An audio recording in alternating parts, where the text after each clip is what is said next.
Well, the Golden State Warriors competed for a half.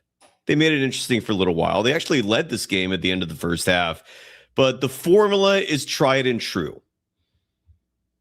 Every time the Warriors play a good team, it's a trap game for the other team. The other team comes in and goes, oh, they don't have Steph. No problemo. And then the first half of the game, the other team forgets, oh, yeah, these guys are tryhards. Some of them are fighting for jobs. Some of them just want to, establish their identity. And then the course correction comes usually in the third quarter. Tonight, no exception. A weird traveling schedule for the Golden State Warriors. A one-game road trip. They go to Denver. Again, keep it competitive for about a half, and they get their asses kicked. Final score in Denver, Colorado, I believe 116-93 is your final. Sorry, I don't have an actual final in front of me. I think that's what the final score is. As the Golden State Warriors come home after this for a 5-game homestand, the final homestand of the season. These next 5 games are it, and then the NBA season is over. Those are likely the final home games, period, that you're going to see from the Golden State Warriors. And then this misery is over, and then hopefully we can look forward to either a rebuild, although something tells me what we're going to see next year is a last dance scenario. Even still, if it's a last dance scenario, at least like we'll have a finish line for the Steve Kerr era to finally be over. An era of just malfeasance, of corruption, of ego, of incompetency, of obtuseness. And then we can start looking ahead and maybe get excited for bright days ahead. Because right now there's none of that excitement for the future or the present, unless you're one of those delusional folks out there who thinks that Stephen Curry can just magically come back. We'll talk about it. Hope you had a nice weekend. If you're watching this on a Monday, I'm sorry. My sympathies. I can't believe Monday's back already. But let's talk about this Warriors game tonight. The mailbag has some interesting content in it that we're going to get to. And otherwise, let's have some fun. I see the chat's active. It's Sunday. We're powered by FanDuel, and the program is called the Golden Days.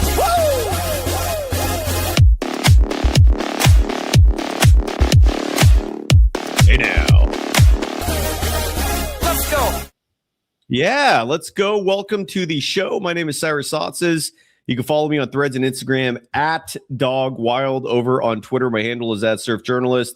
The program on both platforms at Golden Days Pod. Even though I just explained it a moment ago, Hamza in the chat asking, why do the Warriors always play amazing in the first half and then ass in the second half? It's not the Warriors. It's the other team. When the Warriors play a good team like the Denver Nuggets, the first half of the game represents an opposition who doesn't show up, who takes this team lightly. Because most teams in the NBA don't have time to do film session for a Sunday night Warriors game. So they come in unprepared. They come in with very low expectations. The Warriors bring energy. And so for a half, the other team's like, oh, shit, like we got to actually play a basketball game here. And then you see the course correction in the second half. That's why they call these trap games. And they're littered on the Warriors schedule. And again, the pattern is so predictable, and it repeats itself time and time and again. When the Warriors play a bad team, it's competitive beginning to end until the end when the other bad team benches their starters because they're doing the smart thing, which is tanking. When the Warriors play a good team, it stays competitive for about a half because the other team forgets that every NBA team, all 30 of them, have NBA players. So, anyways. So here we are. And then Hamza Like a bunch of people out there who just completely ignore everything I say. Goes one in ear, one ear, out the other. Goes, I think we just match up well with Denver. Sure, okay, buddy, whatever. You go on and believe what you think. Anyways, welcome to the program. We're brought to you by FanDuel, and there will certainly not be a line for the Warriors next game because they don't play again until Wednesday. They're going to play a back-to-back set Wednesday, Thursday, hosting the Spurs Wednesday night. Oh, boy. And then the Cavaliers Thursday night. That's what's upcoming. Anyway, so here, so and what we do have with FanDuel, I'm going to have a wild card for our FanDuel player of the game. And I hope you folks will appreciate this when I announce who that individual is, because it's not going to be Kristaps Porzingis, who was a perfect 5 of 5 from beyond the arc, but was dog shit in the post, and that's Porzingis for you. But he did have 23 points. It's not Brandon Podziemski, who went on a heater in the fourth quarter, like he does sometimes, finishes the game 5 of 8 from deep, tied with Porzingis for the team high in scoring with 23 points. And only 2 assists. It's not Draymond Green, who normally I think would have been our FanDuel player of the game tonight for an all-around fantastic performance that besides the 13 points, and I say relatively speaking, when Draymond doesn't have a triple single, I guess I'm always going to call it a good night. But he had his hands full this evening. I'm shocked to see he only had 2 turnovers. I could have swore he had more than that. But Draymond Green did not have a triple single, 13 points, just 4 rebounds, did have 8 assists and a steal. You know what our FanDuel player of the game is? It's the hero of dad bods. It's a man that I had zero idea was going to play tonight. Did he score any points? No. Is he a hero for all middle-aged men and all men approaching middle-aged whose bodies are getting soft and doughy because they either have kids or they're lazy or genetics are failing them, whatever the reason is? It's that man. His brother is one of the greatest players ever. I didn't think we'd see him in a Warriors uniform ever again. Seth Curry, our FanDuel player of the game. A hero to dad bods everywhere. I thought the adductor injury meant he was cooked. He showed up tonight. I could not believe seeing him out there. He played 7 minutes and 10 seconds, had just 1 field goal attempt the whole night, did have 1 rebound, did get called for a foul. But again, when you've got a body like that and you're still playing NBA basketball, I'm going to give you some acknowledgement. In this case, courtesy of our title sponsor, FanDuel. Congrats to Seth Curry. I see a lot of people in the chat saying, talk about D'Anthony Melton. And here's the deal. The box score is absolutely, it's very bad. Borderline Tony Snell evening for D'Anthony Melton. Like nothing I'm going to say will convince you if you think Melton sucks otherwise. But he played 25 minutes and 20 seconds. He'd been out for at least a game. Let me get the game log for Melton because I don't know if he just missed the last game against the Wizards, if he was out for both the Wizards and the Nets. Those are the previous 2 opponents of your Golden State Warriors. He's been on injury management almost the entire season because of the torn ACL from a year ago. The last time D'Anthony Melton played, it was Wednesday. Okay, so he had 1 game off. And again, this was an ugly one. 25 minutes, 20 seconds. He only had 5 field goal attempts, which explains why his scoring output was so low. 0 of 5 from the field, 0 of 3 from deep. Did have 3 assists and a rebound and 2 steals. 0 points. Why are people so mad at Melton? I mean, I get it. I do understand. Like the stat line is terrible. But at least he plays defense. I don't know. I'm not going to sit here and die on that hill, but not a good game for D'Anthony Melton tonight. Again, I don't get why he only put up 5 shots on the night, which makes me think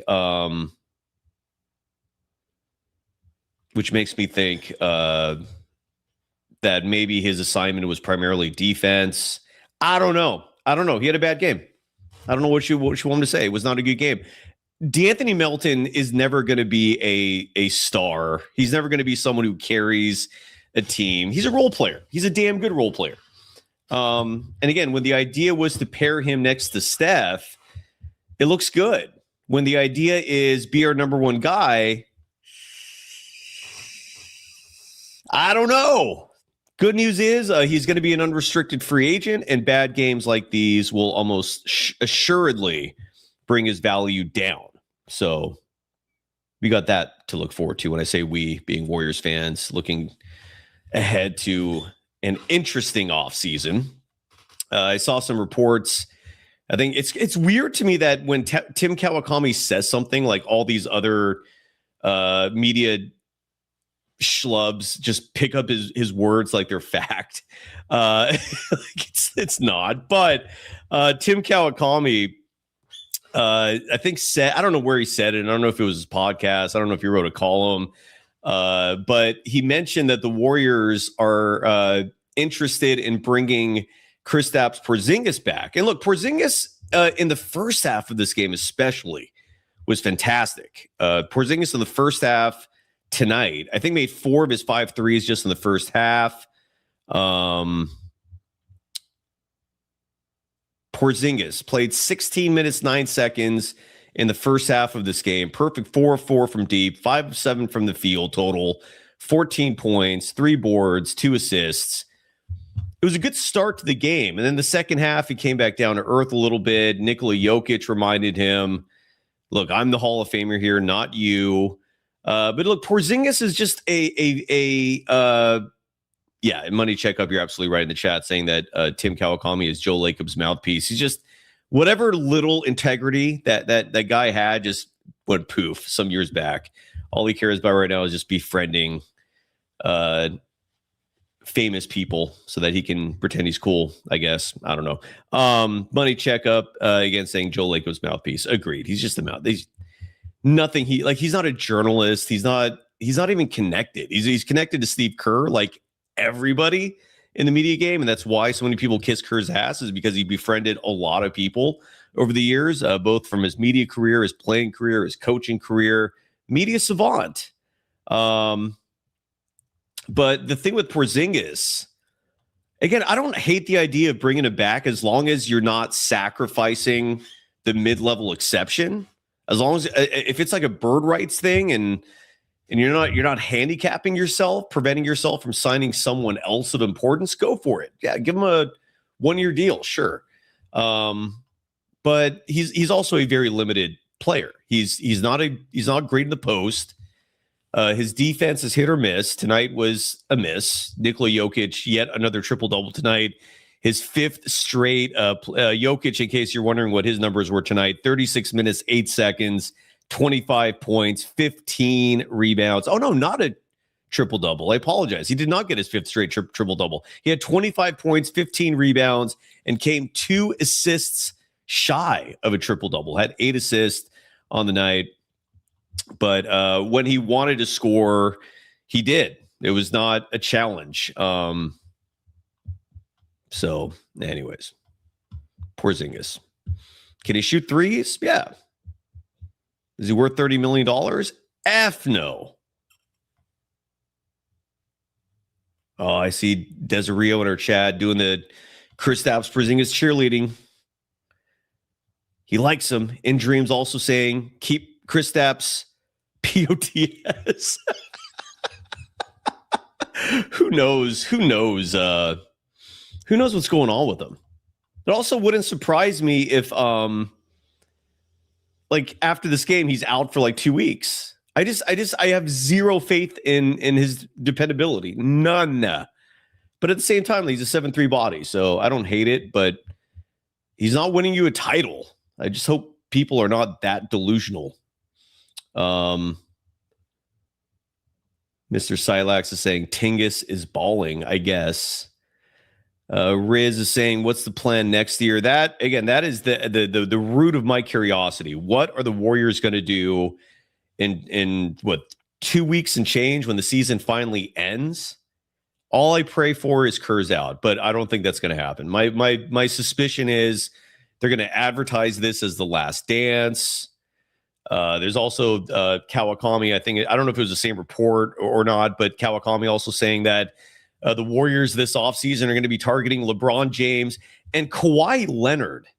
Let me look up. I'm curious, is Kawhi an unrestricted free agent this year? Because I would love Kawhi Leonard on the Warriors, but I'm curious to know how. And let me look up his contract real fast. Because if you're going to trade for him, you'd probably have to trade the Jimmy Butler contract, and then you'd have to attach a first-round pick to that, at least to entice LA into making that trade. Yeah, Kawhi is going to make $50 million next year, the final year of his 3-year contract. So you'd have to trade Jimmy, and then you'd have to attach a pick. And I mean, if the pick is like 2033 or something, I guess. But something tells me it's another year of this bullshit. And again, In Dreams in the chat saying, why would anyone take a wash Jimmy? Because again, that's why you'd attach a pick. That's the only way I could see LA considering that. Otherwise, I have no idea why Kawakami would say such a thing. He has at least one more year, and I don't know what the enticement is for the Clippers to just give him away like that. Yeah, and as Hotline Bling is a good song. Hotline Bling? Is that a song? Is there a song called Hotline Bling? Forgive me for not knowing that. Hotline Bling. Oh, it's a Drake song. My bad. Did come out 10 years ago, but my bad. Anyways. All right. So pay chats. This one from Danielle Board Garay. Hope I got that right. Saying, I'm so tired of the Warriors. Guy Santos didn't do shit tonight. He should have stepped up. It's on Kerr and his decision-making. D'Anthony Melton is getting exhausting. Guy Santos tonight, I mean, A for effort, but the numbers were not good for him either. This was safe to say his second worst game in the month of March, behind that Hawks game where he dropped 2 points. He's had a great March.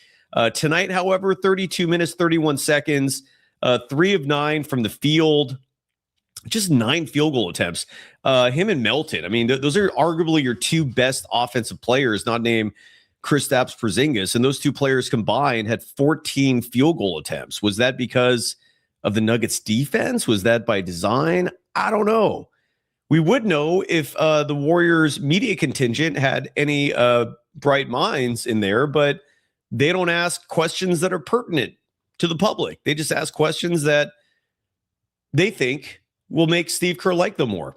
That's how they roll. It is pathetically sad how where the media climate is in sports in general, but especially the NBA, and even more particularly the Golden State Warriors. But Guy Santos did have 10 rebounds tonight, so at least he had something in double digits. 3 assists, a steal, did lead the team in turnovers. I remember those vividly. He had 4 of those on the evening. So 9 points, 10 rebounds, 3 assists. 1 of 4 shooting from deep. Not a good game, at least statistically. Just not a good game, period. GP2 was a menace out there. He got called for a flagrant on a foul, I believe, on Peyton Watson. And was it Watson? I can't remember who the guy was.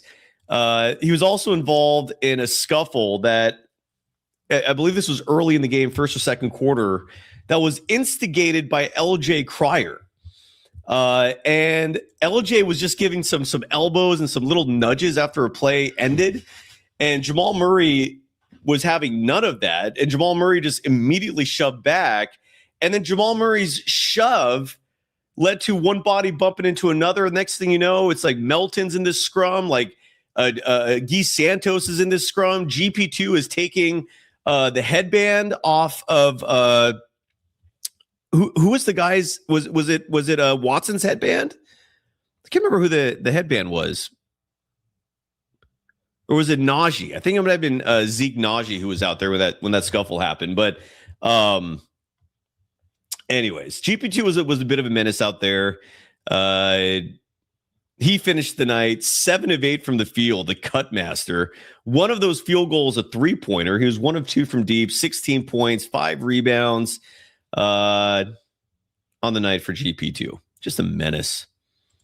Not a good game for LJ Cryer either. There was at least one possession where it was a shot clock violation. I don't know if no, that was not one of his turnovers. Those are counted as team turnovers. But LJ Cryer, 16 minutes and a second of play, also shut out scoring wise. 0 points for LJ, 2 assists, no boards. Just a bad night. We saw Nate Williams tonight. Still haven't figured out like what the hell is going on with Nate in terms of why he's only allowed to play, I guess, 4 more games now for the Golden State Warriors. Again, thanks to, I think, was it Jeff Riggenbach in our chat who, Jeff, you're right there, who brought that up. And Nate was out there tonight, and he was highly ineffectual. Played just 11 minutes and 24 seconds. Did have 3 rebounds. He was also held scoreless tonight. We had a Quentin Post sighting until we didn't. Post hurting his foot. Warriors get the ball. Post is down on the ground on the opposing side of the court, and the Warriors don't call a timeout. Which I don't know if I can't remember if Podziemski was in at that point. Podziemski once again getting some scorn from Kristaps Porzingis. He just I think it's safe to say like what his weakness is, and it's a pretty big one. He does not have good vision, and I don't know if the vision applies to his peripherals. I don't know if his head is down when he's dribbling, and if he's just not, if he's just lacking that spatial awareness. But he misses open guys routinely, and oftentimes like he's just in his head and not aware that there are 4 other dudes on the court playing with them. And I bring that up because on this particular possession, Quentin Post gets hurt, and he's on the ground, just done. But the Warriors keep playing. And again, I can't remember if Podziemski was in the game or not at that point. Warriors don't score. Then wait, how did oh no. Let me rephrase that. Denver actually had the ball. I remember how this possession went. Then the Warriors get it back. They don't call a timeout. They push the ball down. And then Quentin Post, who is on the floor with what turns out to be a foot injury, stands up and tries to haul. He stands up, limps to the corner, and is asking for the ball for a corner 3 with basically just 1 foot working. Obviously, that possession flails, and then the Warriors finally call a timeout. At some point, there was a stoppage of play. It was just ugly. It was just a bad play. I bring it up because because we saw Quentin Post for a whopping total of 4 minutes and 38 seconds tonight. And I don't know how serious that foot injury is. We'll hear from the head coach of the Golden State Warriors, Steve Kerr, in just a minute to see if we'll get an update there. Mr. Silax in our chat saying that Quentin Post was playing well defensively. Was he? I mean, he only played like 4 minutes. I don't remember that. But anyway, so oh God, look at these people. Is this Desi just with a different handle? Porzingis fan writing, Kristaps Porzingis already has multiple games for the Warriors that might end up better than any Jonathan Kuminga has for Atlanta. Are you referring to games against like the Wizards, or referring to games like tonight where even though he did score, hit 5 threes, incredible. I mean, the 3-point shooting of his is wild. When they're going in like this tonight, a perfect 5 of 5, it is impressive. The release is really quick. And clearly opposing defenses are like just stunned because he doesn't hesitate. And some of these threes are really deep, well behind the 3-point line, but he has no post game. He defensively is kind of meh, and they lost. So like, what are you bragging about? Why is Kuminga still in your heads? For the record, I'm not the one that brought him up, just for the record. But anyway, so any other noteworthy things happen in this game? I thought Pat Spencer actually, even though the box score did not reflect well, I thought Pat actually had a decent night tonight. He was a menace defensively, getting his hands everywhere, and offensively did score 7 points. Unfortunately, none of his three-pointers were dropping. He did have 8 assists in this game. I wish Podziemski would take note of Pat Spencer's facilitating prowess. Also added 5 rebounds, 2 steals, 7 points in 24 minutes and 10 seconds. And I think that's everybody. But yeah, D'Anthony Melton is getting a lot of heat from a lot of people. If he was making more than the veteran minimum, I would say justifiably so. If he's asking for too much money this offseason, again, maybe justifiably so. But he is making literally the minimum amount he's eligible for good reason. So, oh God. All right. See, just all right, let's another person banned. All you got to do is keep my goddamn name out of your mouths, you mouth breathers, and we won't have interruptions and you won't get banned. Other than that, anything else we need to talk about?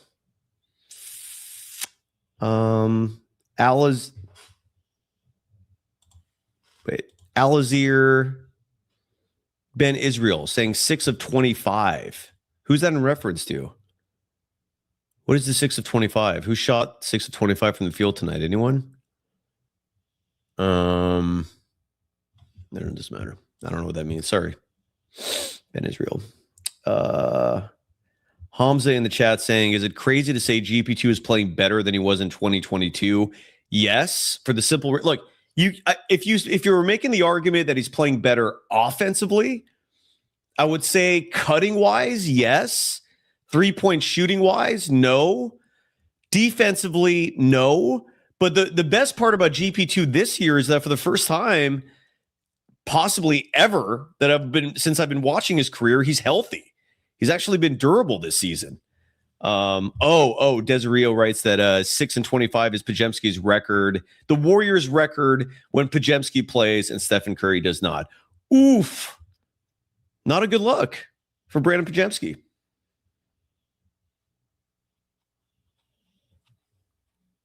But the GP2 we saw in 2022 was like as close to a lockdown defender as I think we'll ever see. Like GP2's defense in 2022 was like folks should be writing books about that. Not a book about Steve Kerr's coaching prowess or whatever the hell people are publishing these days. Write a book about how incredible his defense was in the 2022 season. Is he still like he's making an impact out there? Clearly, I mean, I actually don't hate his minutes. I like it when you don't have a Podziemski out there or like a million other guards. By the way, where was Will Richard tonight? Oh, I see. He was got a DNP tonight because of left heel soreness. Okay. There you go. Moses Moody, by the way, had what the Warriors reported is a successful reconstructive surgery to his knee to repair that patella tendon. So some relatively good news on the Moses Moody front. Julian Bashir in our chat writing, if GP2 played 30 minutes in 2022, he would have made the all-defensive team. Agreed. And in 2022, that was one of my rare gripes that season, was why is GP2 getting DNPs? Why is he not playing? Oftentimes, he was being forgotten for guys like Juan Toscano Anderson. Damian Lee was getting a chunk of minutes that year. Dude, 2022, I was the biggest GP2 cheerleader on the planet for good reason. When Steve Kerr decided to bench, not bench, but not bring him back from that broken hand wrist injury that he suffered because of Dylan Brooks being just a dirty mother effer, he was ready to go in game 1 of the NBA Finals. His own dad was coming out publicly saying, play him, he's healthy. Then, of course, it took Steve Kerr until game 2 to bring him back. Warriors lose game one. Thankfully, did not bite them in the ass. G4M. This is like when you use the word connector. I don't know if you're referring to GP2 saying that. I don't know why you're saying that, actually. Why are you saying that, G4M? Connector. Are you just mocking Brendan Podziemski? It's a good stat. 6 of 25. The Warriors are when Podziemski plays and Seth does not. Oof. Oof.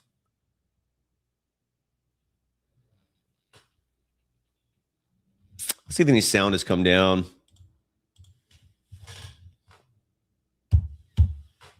I don't know how many beat reporters made the trip to Denver, Colorado for this one game road trip. Again, really funky that the NBA scheduled it like this. Let's see if there's any sound. Yeah, here's Steve Kerr. Here we go. The topic that we started with. Bad third quarters. And again, it's not difficult to figure out. It's like teams are they're human beings. They don't have time to do the proper research. They look at the schedule. They see the Warriors. They're reminded that there's no Stephen Curry or a bunch of other veterans. And so they take their feet off the gas and they don't take the Warriors seriously. And the Warriors, like, unlike teams like the Wizards and the Nets, are not tanking. They're still trying. And so it briefly catches these teams off guard. We've seen it like a million times. Anyways, Steve Kerr was asked about that. And the answer is courtesy of San Francisco Chronicle Golden State Warriors beat reporter Sam Gordon. Turn the volume up on your devices, please, just to be safe. And because this is coming from a cell phone, here he is, Golden State Warriors head coach Steve Kerr.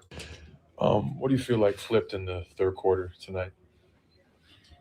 Well, it's kind of been a pattern of ours, a little bit. We're playing, a really solid half, and then we just can't sustain it. And I think that's where you really feel the injuries. You just need you need more depth, you need more firepower.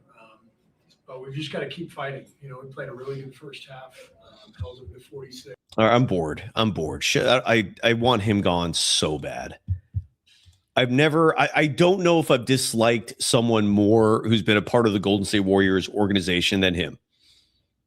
Literally. I can't recall anyone I've disliked more. I want him gone so I can think back and revere him again. And not listen, not just cringe and have my stomach churn listening to that clown. Steve Kerr was a part of a talk the other day. This was earlier this week or earlier late. I don't know, however you want to verbalize it. Last week, he sat down with Joe Montana, Niners legend, one of the greatest quarterbacks in the history of the NFL. In my opinion, the greatest, because unlike Tom Brady, he actually took hits. Side note, Tom Brady does not play till the age of 45 if he's getting hit. The NFL protects their quarterbacks. Joe Montana did not get to enjoy that privilege. I strongly maintain he's the GOAT, but I can't back that up statistically because Tom Brady has 7 Super Bowls, Joe has 4. So I will not fight that, but that's just what I believe. With that said, my point is Steve Kerr, as if he's not a busy person. I mean, the guy is only making nearly $20 million to be the head coach of the Golden State Warriors, but he also has plenty of time apparently to do like a wannabe TED Talks with Sam Altman, the Chat GPT guy. He apparently has plenty of time in his life to do talks with Joe Montana for tech companies and startups. And how about spending some more time studying film, coach? With your nearly $20 million salary that the Warriors are wasting for what? Anyways, the good news is, if there's any good news, we've got some great emails. And the reason why I bring that up is because we're going to open up the mailbag here I posted the link, and look, I don't blame you. This time of year with the Warriors where they are, what the hell do you want to talk about? Growth for Warriors shows is stalled. No one gives a shit about the Warriors anymore. Welcome to Steve Kerr's Golden State Warriors in 2026.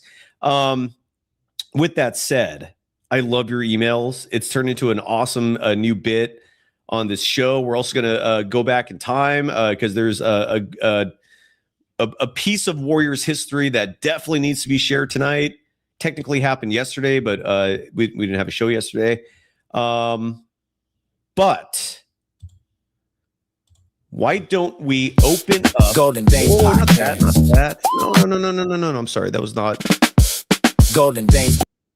God damn it. That's not what I was trying to do. Okay. There we go. Sorry about that. That was an accident. No, I want to do emails. Let's go to the mailbag. There's a completely wrong element I wanted to open up. Let's hear from the folks out there who still appreciate writing. Oh, forgive me for being completely off my game tonight. Did I delete my mailbag open? Where is it? God damn it. Did I do that? This is one of the biggest downsides to doing a show live is you sometimes make mistakes and then you got to fix them while you're trying to host a show. I found it. Okay. It's re-uploading. The file that I used to play our mailbag open got deleted somehow. And it's uploading as we speak.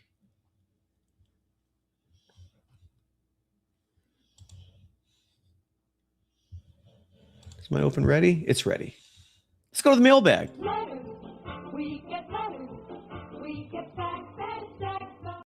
No.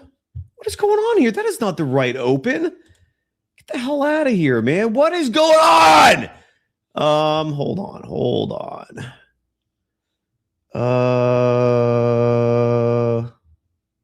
There it is. Okay. Now we're going to get to the mailbag. Again, if you're watching this on a Monday, I'm sorry. I feel like these weeks are just getting tough lately. Maybe it's just me. I need a vacation. Haven't had one in like 3 years. Come on, upload. Upload for me, multimedia element, so I can play you. And then we could hear from audience members who went out of the way to write letters. Letters. We get letters. We get stacks and stacks of letters. All right. This one is from Joe Shu, who writes, "Hey, Cy. Great work. Shining North Star in Bay Area. Never lose that passion. Authenticity and most of all, truth-telling.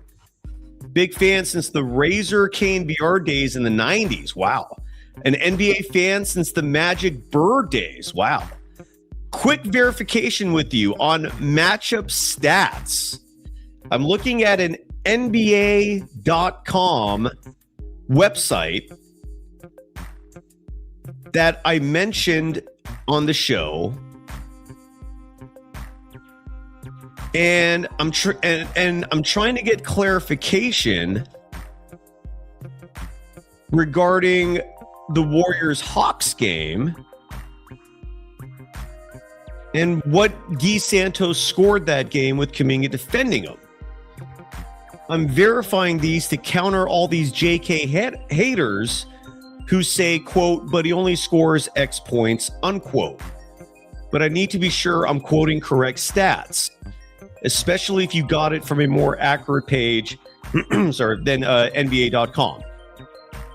I truly believe if we're flooding the zone with truth, parentheses like you're doing, on parentheses, we can humiliate/counter these shameless liars who can then be exposed/removed by no longer brainwashing true fans. Thanks a million again, Warmest Joe. I think what Joe is insinuating there is, or the more specific question is, where are you getting your defensive matchup stats from? Because the other day on this show, I brought up discussing that Warriors-Hawks game from a couple weeks back.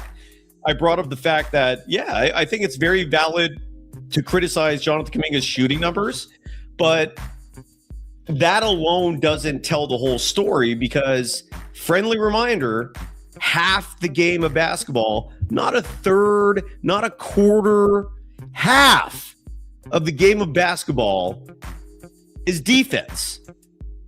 Which, again, and that's oftentimes, if you want to talk about hoops IQ in terms of evaluating the game, one of the biggest low IQ moves anyone can do is pretend defense is important. It's vitally important.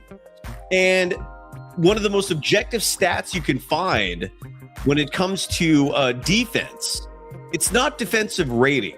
Defensive rating is a weird calculation. It's kind of like QBR in the NFL, or QB rating in the NFL, or I think the NBA there's some websites out there that have like various odd calculated stats for you that some nerd has put together, and in no way, shape, or form is it objective. Does it represent reality? But defensive matchup stats are empirically true. And all you got to do is go to nba.com/stats. There is a bevy of data there. And it's not, it takes a while to get used to it. You got to play around with the website a lot to start to get a good grasp of how to translate the numbers, understand the numbers. Defensively, they have defensive matchup numbers, meaning you can literally monitor. The NBA keeps track of all this.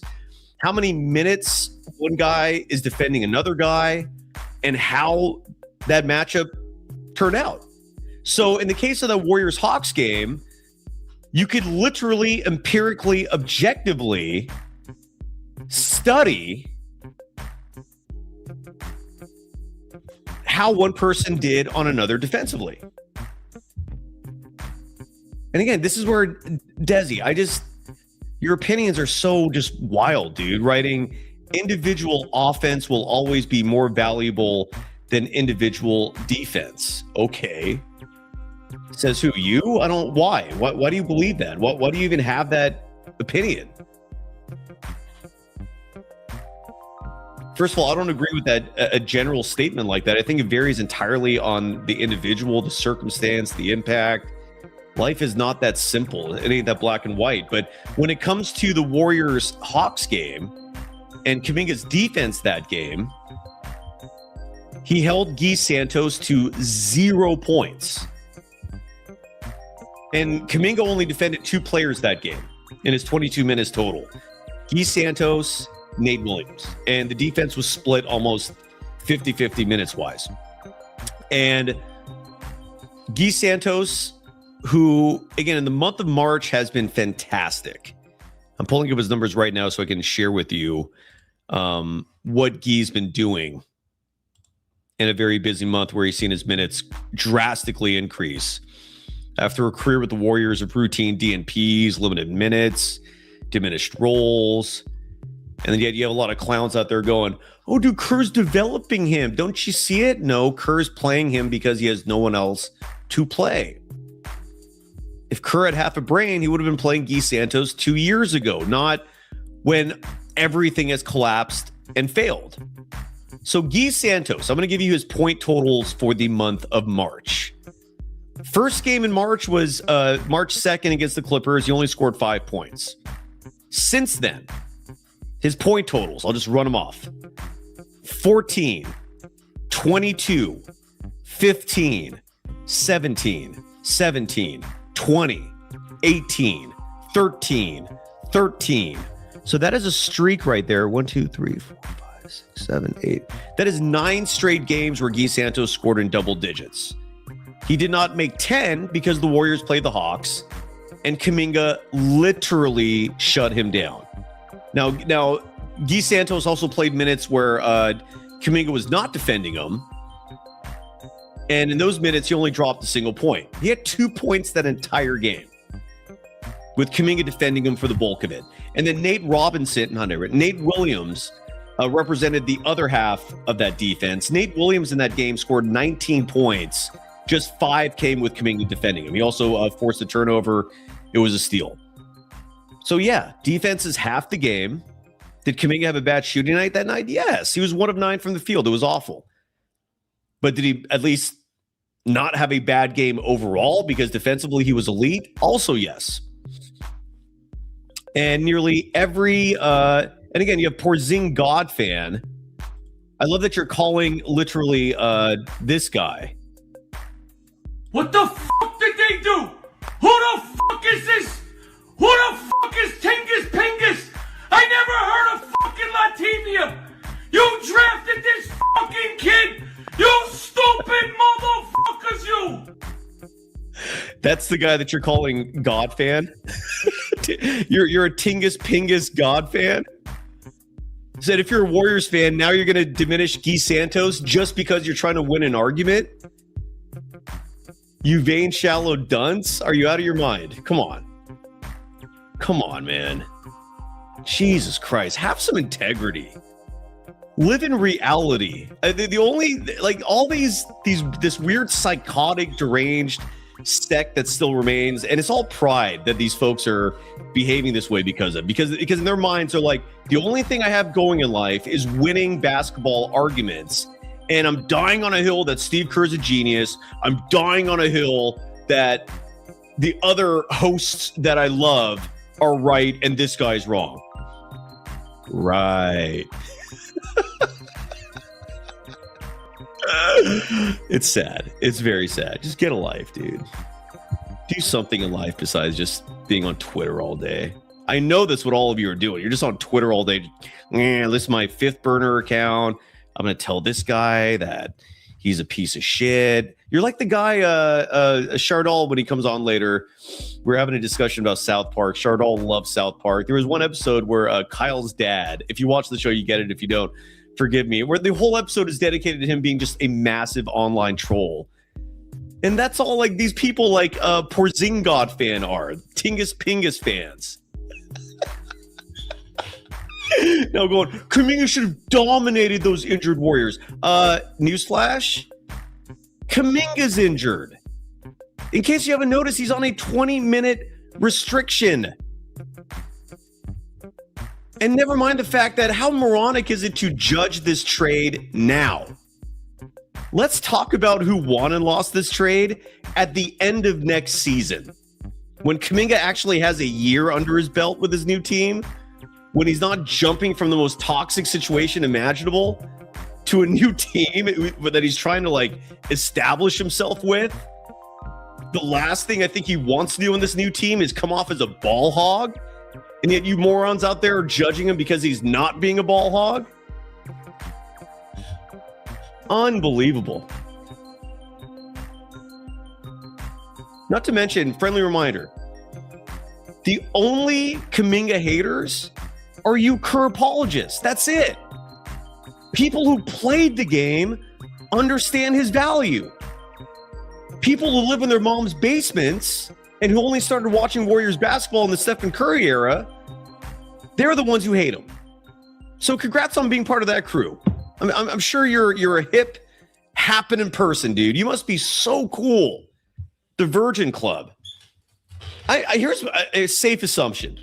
Safe assumption. All of you Kuminga haters are virgins. That much, that's a confident opinion. You've never even touched a woman, or if you did, you like touched them literally, and then they call the cops on you.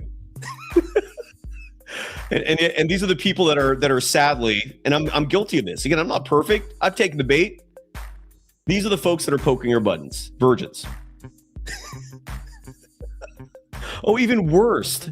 Paul 556 Freak Show saying, I'm a Pods fan. You're a fan of one of the most mediocre basketball players in the game. Why? Why are you a Podziemski fan? If Steve Kerr was not his coach, he would not be playing. Come on, man. Bunch of virgins, dude. Anyways, let's go back to the oh no, Julian Bashir. I'll give you a second. You showed up. How you doing, Julian? Yeah, how are you? I thought you had one person ahead of me. Saw you in the chat. How does it look from your perspective when you're in the green room?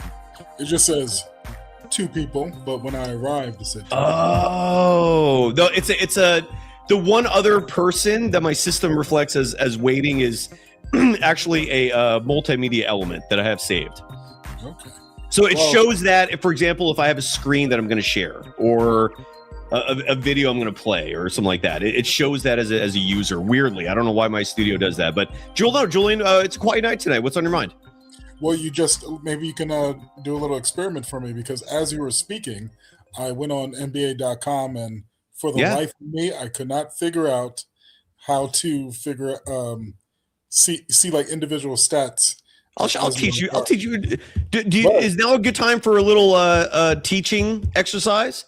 Well, if you said no one else is there, because I wanted to look up Jason Tatum and Jonathan Kuminga's 1v1, like you were mentioning, for the Hawks Celtics game that was played on Friday. I wanted to see how you can't. Well, it's okay. The downside is with a lot of this research, it's not going to be just set up for you. Some of the numbers you could find, there are advanced search tools where you can like narrow it down to specific dates, teams. Unfortunately, the defensive matchup stats, you have to literally bare bone that shit, like raw dog it. Like you got to like figure out, you got to go through it and find the names. And here, but I'll do this exercise with you right now. All right. So we're gonna start with NBA stats, and again, anybody can use this, and I encourage it. So you can actually be a more knowledgeable human being. So this, especially when it comes to basketball talk. So this is the home of NBA advanced stats. And again, the website's very simple. It's nba.com/stats, right? And here you have like a million different numbers, leaders, rankings. I actually don't, when it comes to defensive matchup stats, I don't look for it this way. I'll do it either in terms of a player, like I'll search for the player and then narrow it down from there. So, like for example, I'll go to all the player stats, and then where the hell's the search? Where's the search? Why is there no search? Usually there's like a little. Do I have to zoom out? Hold on. Go away. Where's my search tool? Players, stats. All right, I'll just do a simple Google search. So let's say you want to look up Kuminga's defensive matchup numbers, right? Mm-hmm. Oh, no, it's right here. It's players, general. Hold on.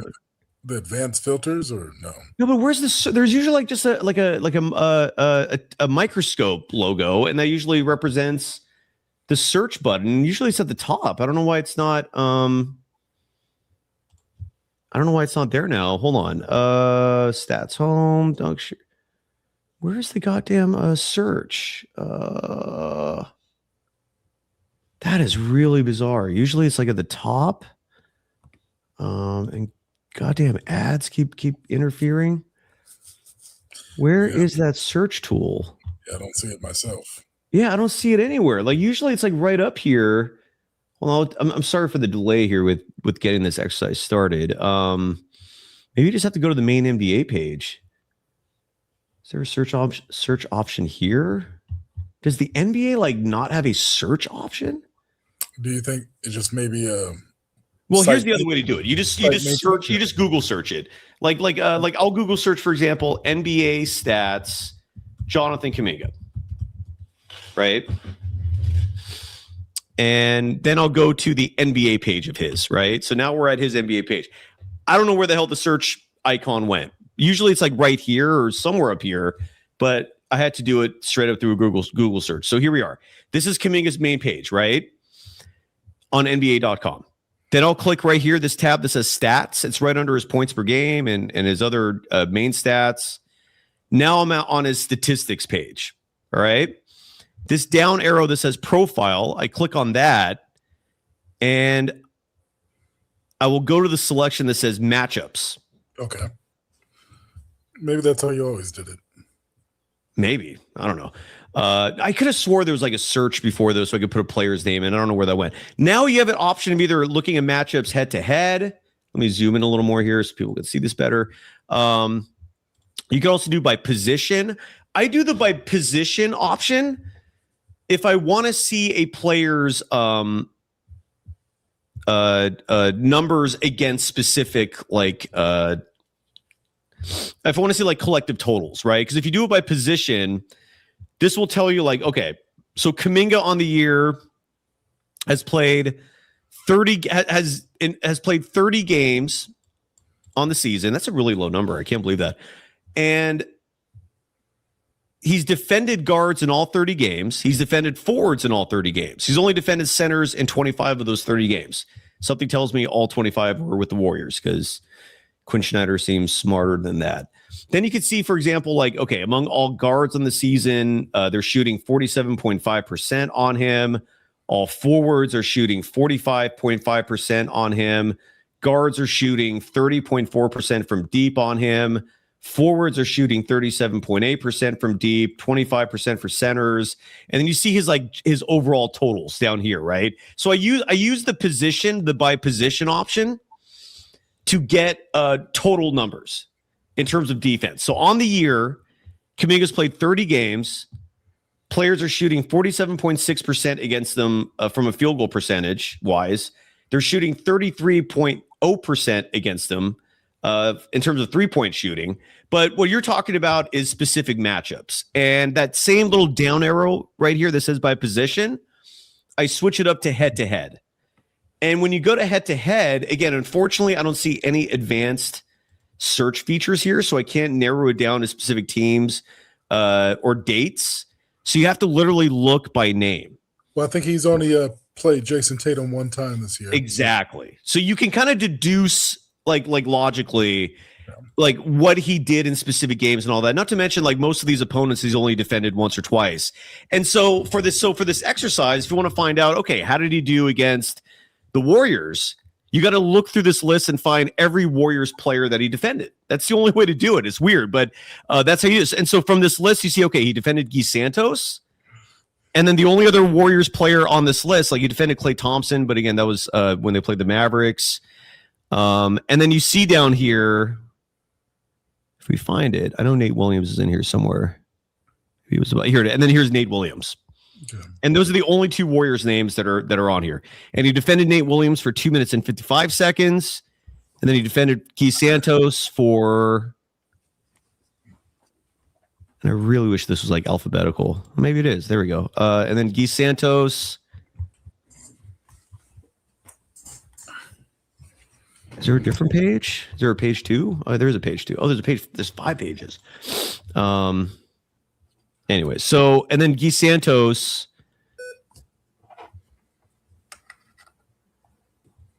Oh, this is my first name. I'm sorry. Okay, hold on. God, the NBA could do some work on this. They alphabetize it by first name. All right, so Guy Santos down here, he defended for 2 minutes and 36 seconds. And then you could go up and figure out, okay, how many shots did this person have against them? How many team points did they score while he was defending that guy?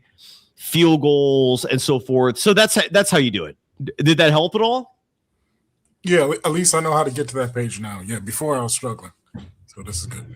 G4M is saying this is a nightmare. Yeah, it's not always fun getting these numbers.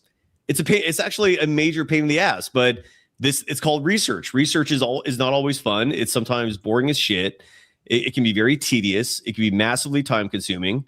I literally, like when I wrote my master's thesis, like Jesus, I literally lived in a library for like 6 months of my life to write this 80-page document that exposed sports journalism as being an utter fraud, backed up by data. But anyways, in this case, that's how you determine the matchup numbers. Well, and in case you're wondering,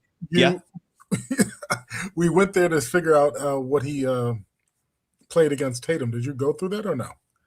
Why are you looking up Tatum? Did they just play recently? Yeah. That was the whole purpose of why. I didn't know that. So against Jason Tatum. Yeah. So on Friday, I wanted to know. I'll pull that up real fast. So against Jason Tatum, here it is. He defended him for 2 minutes and 51 seconds, and gave up 0 points. Oh, wow. Okay. And to add some context, 2 minutes and 51 seconds is typically like can be anywhere from 7 minutes to 12 minutes of game time because Yeah, the Hawks have taking off people. Yeah, and sometimes maybe Kuminga's in his zone defense, and so he's not necessarily matched up on anyone at that point. There's a lot of variances to it, but yeah, Kuminga's defense has been exemplary. That is one of the biggest lies that people have when they slander JK is that he's a poor defensive player. Bull effing shit, and that includes whatever narrative you want to put out there, like, well, maybe he's not good team defense. Bull effing shit, dude. There's nothing that indicates he's a bad defensive player. Quite the opposite. But again, he's with the Hawks, and good for them. Well, that's interesting because I brought it up because I know that with my eyes, I saw him lock down Jason Tatum. And look at, by the way, Julian, look at this dipshit. Like Paul Freakshow is saying we're propaganda. We're literally looking at NBA.com/stats. Those are literal objective numbers. You listen to Steve Kerr's mouth run, and you think that's an exact science? Paul, how are you 12, dude? Are you like, do you have Down syndrome? It's okay. I'm not judging. Okay. Like we don't discriminate, but there's something very wrong with you clearly. If you think this is propaganda. Yeah, I know it's like Marco Magic saying stats are propaganda now. Like that's all I'm bringing here. And the only rhetoric against them is utter nonsense. Like he has bad ball handling. Oh, look, another stat that you can't quantify. He's a bad defender. Oh, another stat you can't quantify, even though certain numbers you can't quantify, and they push back against that narrative. Oh, he's a bad shooter. Yeah, except when he's shooting 45% for the Hawks from deep. He shoots 42% almost from three when he plays 30 or more minutes. The only propaganda are the dumbass words that are subjective, that are opinionated, coming from the mouths of Steve Kerr apologists. That's it. Yeah, you got people in the chat saying that his off-ball defense is horrendous. One, that's not true, but also the more valuable defense that dumb. What do they base that on? Their amazing observation skills? I didn't know I don't know your observation skills were better than current and former NBA players. My bad. Well, here's the thing. I think it's two things. One, it's such a microscope thinking that first of all, everyone has defensive lapses when it comes to off-ball defense because you don't know who's running behind you. And maybe they have this idea of what Draymond Green has always been good at, which is off-ball defense. He's been good at everything, man. I call him a top three all-time defender. Did you see that list tonight, by the way, Julian? They had a list on the broadcast. If you watch the NBC broadcast, if you watch the local one, I have no idea. But they listed a graphic of the 5 NBA players all time in the history of the game, the 80-plus years the NBA has existed. 5 players have made 10 or more first-team All-NBA defense. And that's what Draymond is trying to do that. Draymond Green has made 9 of them, and he's trying to make 10. Side note, I don't think he's going to make it this year, largely because of just how bad the Warriors are. But when you look at the list of the other guys who are in that club, it's like Scottie Pippen, it's Kobe Bryant, it's Tim Duncan, it's Kareem Abdul-Jabbar, and now I'm blanking on the 5th. I had it memorized. It might have been. It's LeBron another James. Legendary player. What's up? It might have been LeBron James. No, it definitely was not LeBron. God damn it! I'll look it up because there were, and all 5 of those guys, fascinatingly enough, amazing defensive players, but known more so for their offense. Like I was expecting like Bruce Bowen to be on that list, Dennis Rodman maybe to be on that list. Hell, maybe even Akeem Olajuwon. I was shocked to see that it was Tim Duncan. Awesome, but I've always known him more for offense. Although I guess Tim Duncan you could be equal maybe, but Kareem Abdul-Jabbar, I did not think of him as defense primarily, but and him being 7'2" certainly helped with that. Kobe Bryant, elite defender, but known more for offense. Who's the 4th dude? Scottie Pippen. Scottie Pippen was just awesome on both sides. But I was still a little surprised that the Ben Wallaces weren't hadn't made 10 of them. So it was mostly guys that just dominated both sides of the ball. Sorry, Julian, I cut you off there. Forgive me. No, I'm actually looking up right now. So Tim Duncan, Kevin Garnett. Kevin Garnett's the 5th one. There you go. Kobe Bryant, Kareem Abdul-Jabbar, and Scottie Pippen. There you go. So Draymond Green's trying to become the 6th player all time. to. I don't think he'll get it this year. No, I don't think so either.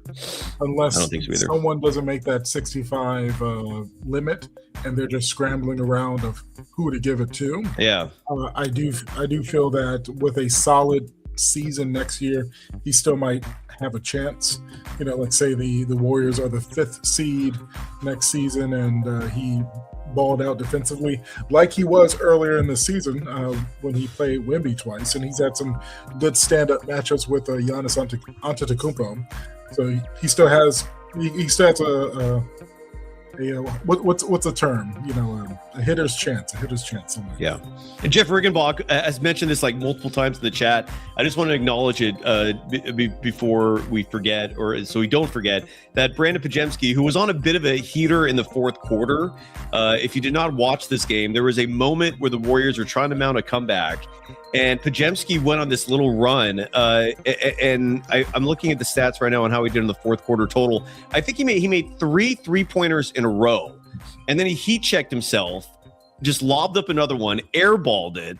And I did think it was funny that he was laughing afterwards. I did not like that look either that he gave. But Jeff Riggenbach wanted that acknowledgement. I do remember that clearly.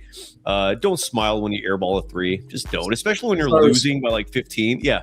I was going to say, do you remember? I typed in the chat, but maybe you remember this play. There was a play where Brandon Podziemski shot a floater. I think it either hit the rim barely, and instead of running back on defense, he tried to get his own offensive rebound.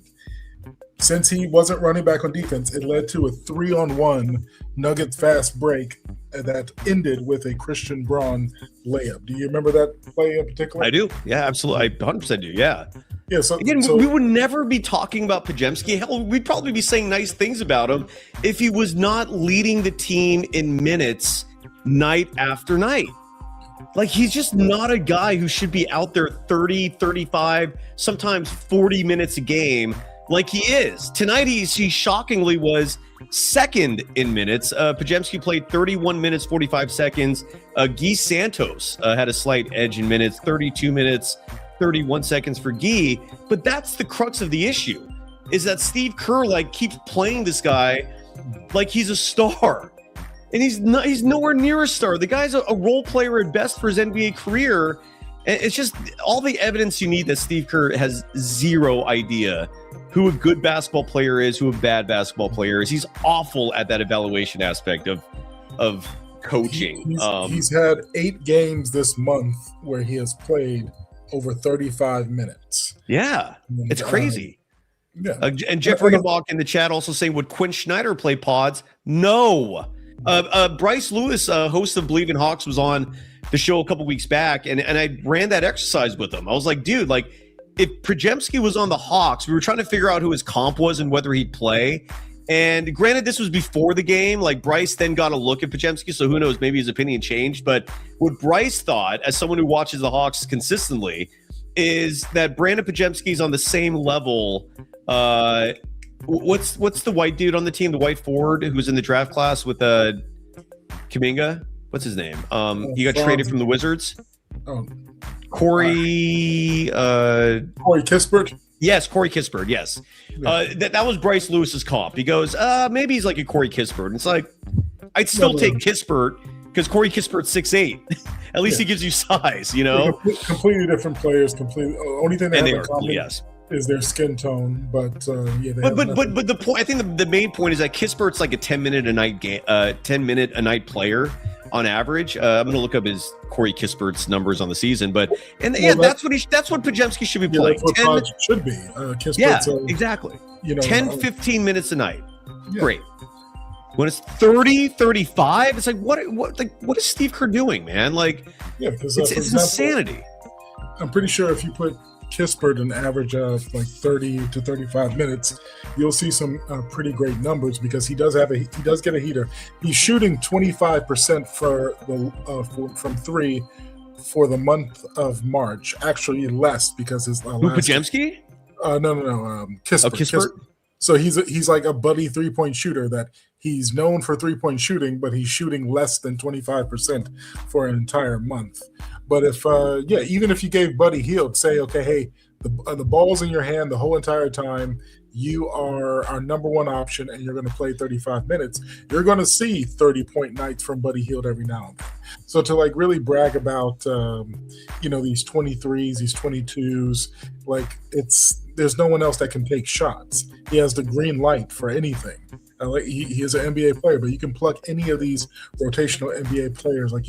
I think when Shardog gets on, he's like, "Who are these guys? I never heard of them. Why does look at Desi in our chat? He's like, who are you going to play over Podziemski?" He goes, Nate Williams, yes, all day every day. Malachi Leons, yes, all day every day. LJ Cryer. Pat Spencer, yes. At least Pat Spencer knows how to get assists, so yes, all day every day.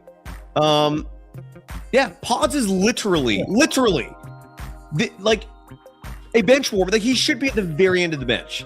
Well, I would play Yurt 777 over him, and I think that's where I start debating like who should play more. Like that's where to me the debate starts to emerge in my mind. Is like, okay, Yurt 7. Well, he does bring size at least. Podziemski can do what? Dribble a basketball. And maybe it's a push. Yeah. And I said, if you think otherwise, again, like that's just I'm sorry, I do not have a lot of respect for your basketball IQ. If you really think Podziemski should be playing like any minutes, let alone 30 something, no respect. You do not understand the game. You're just a Warriors fan who thinks that Steve Kerr is holier than thou. You don't get this game at all. Like you just there's something just not there. Either you never played, maybe all you did is watch Warriors basketball your whole life. Something is missing for you to think that Brandon Podziemski should be this high of a minutes per game guy playing over literally anyone else on the Warriors. It's insane. And yeah, Desi, you're saying, is Pat Spencer better than Podziemski? I say yes. Yeah. Pat Spencer had 8 assists tonight. Why can't Podziemski facilitate? 100% yes. So my response to Desiree is, if you want to do some research, just compare the games that Spencer and Pods have played over 25 minutes or over 24 minutes each in the same game.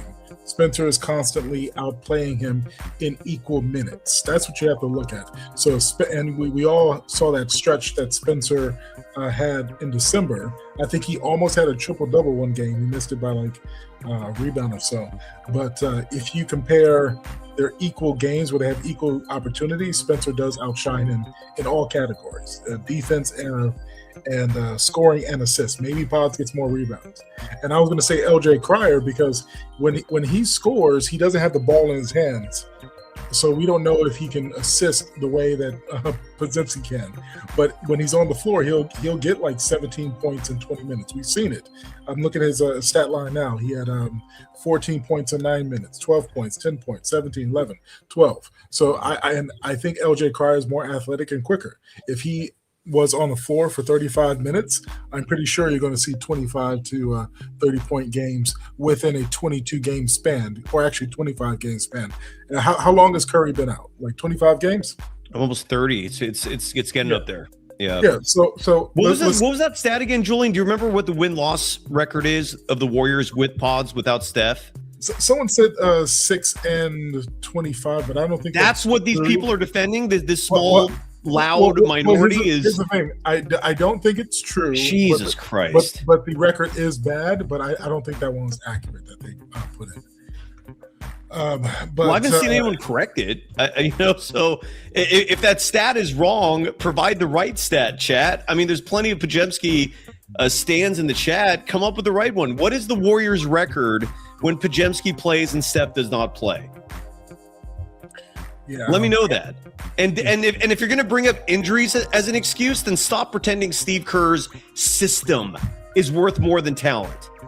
Ditch that stupid premise if you're going to use the injury excuse. Oh, the Warriors are injured? But I thought you had Steve Kerr's system. It didn't matter who played. You got the system, bro.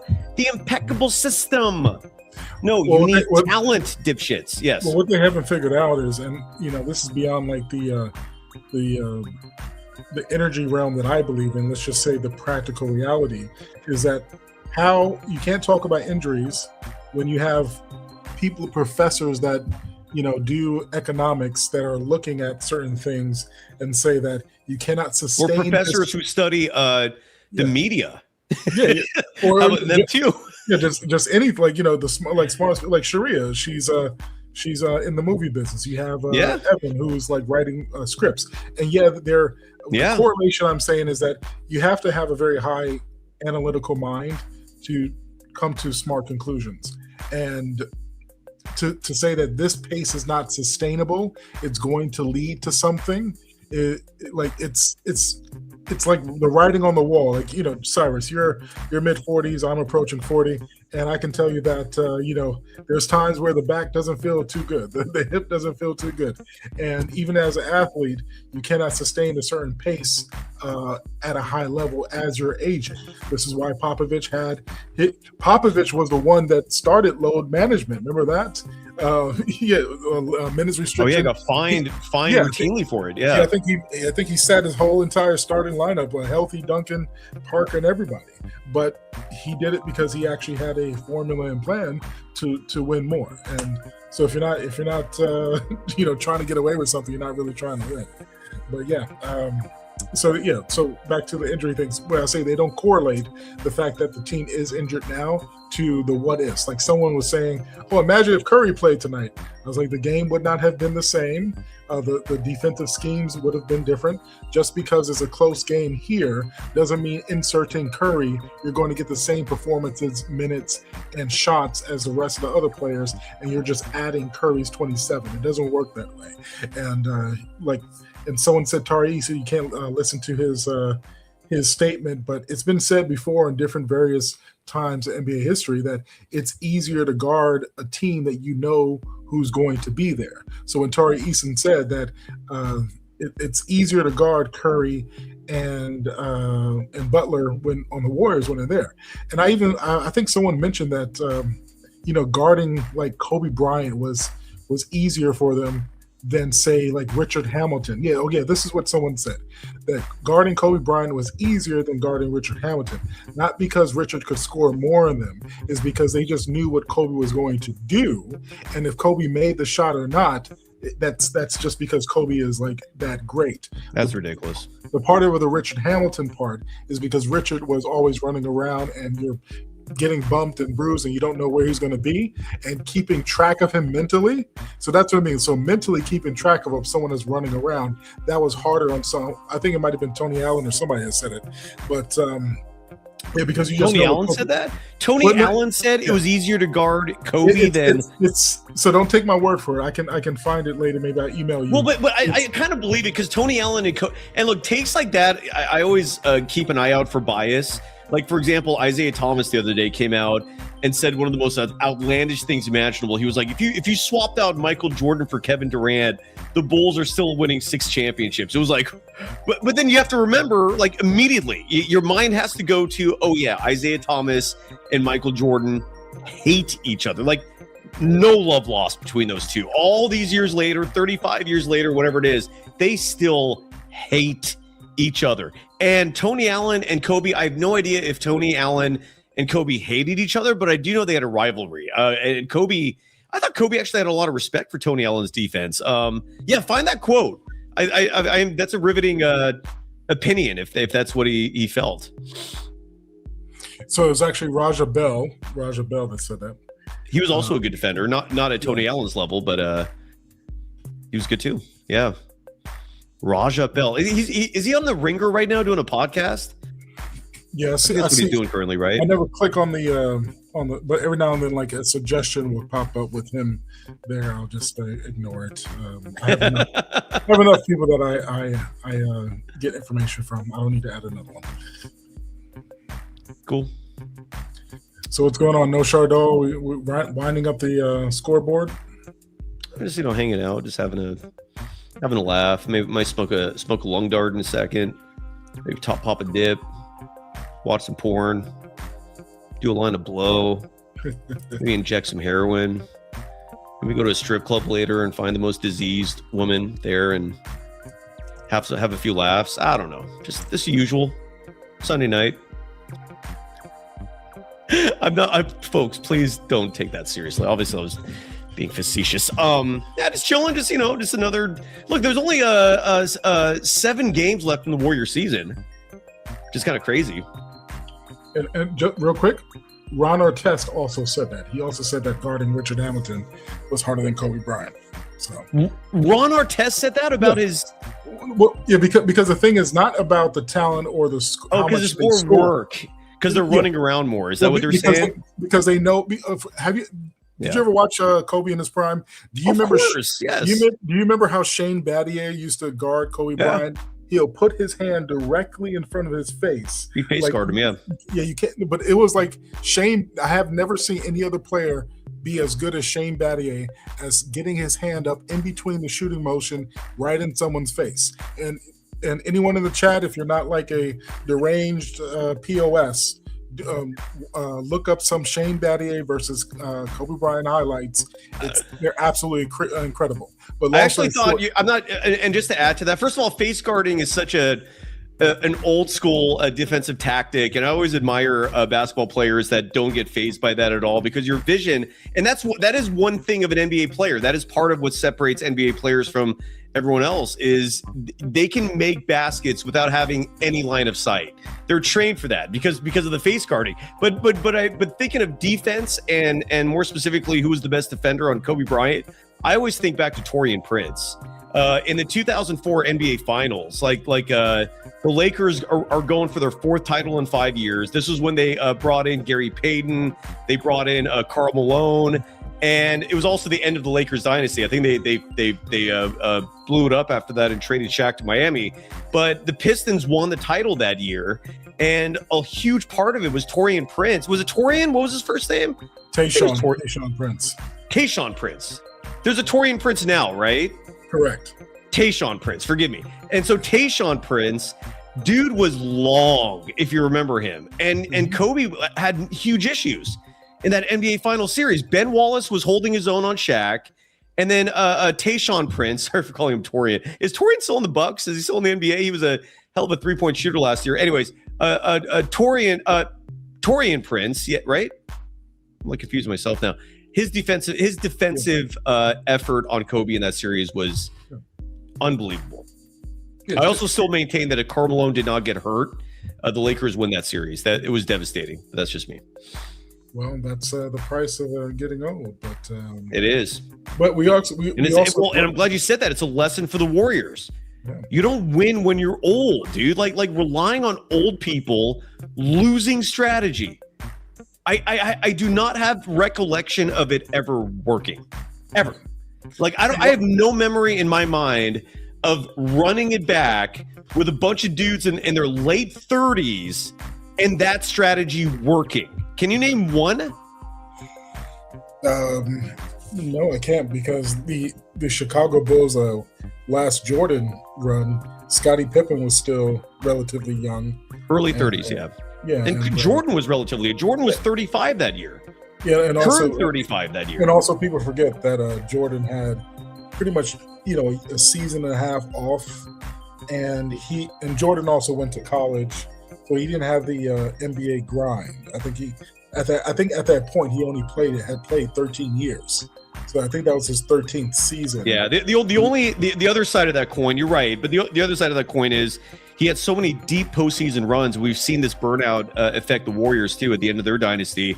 These if you're going to the NBA Finals year after year, that's like another season you're adding onto your life. But I hear what you're saying too, though. Jordan had 3 college years at North Carolina, won a national championship his freshman year there, and then it was about 13 years, not counting the Wizards. But the old man thing doesn't work. Yeah, and that's why I'm not sitting here supporting it. It never worked. Choosing says Spurs, but you have to remember who was their NBA final? Who was the Finals MVP that year, and how old was that guy? Yeah.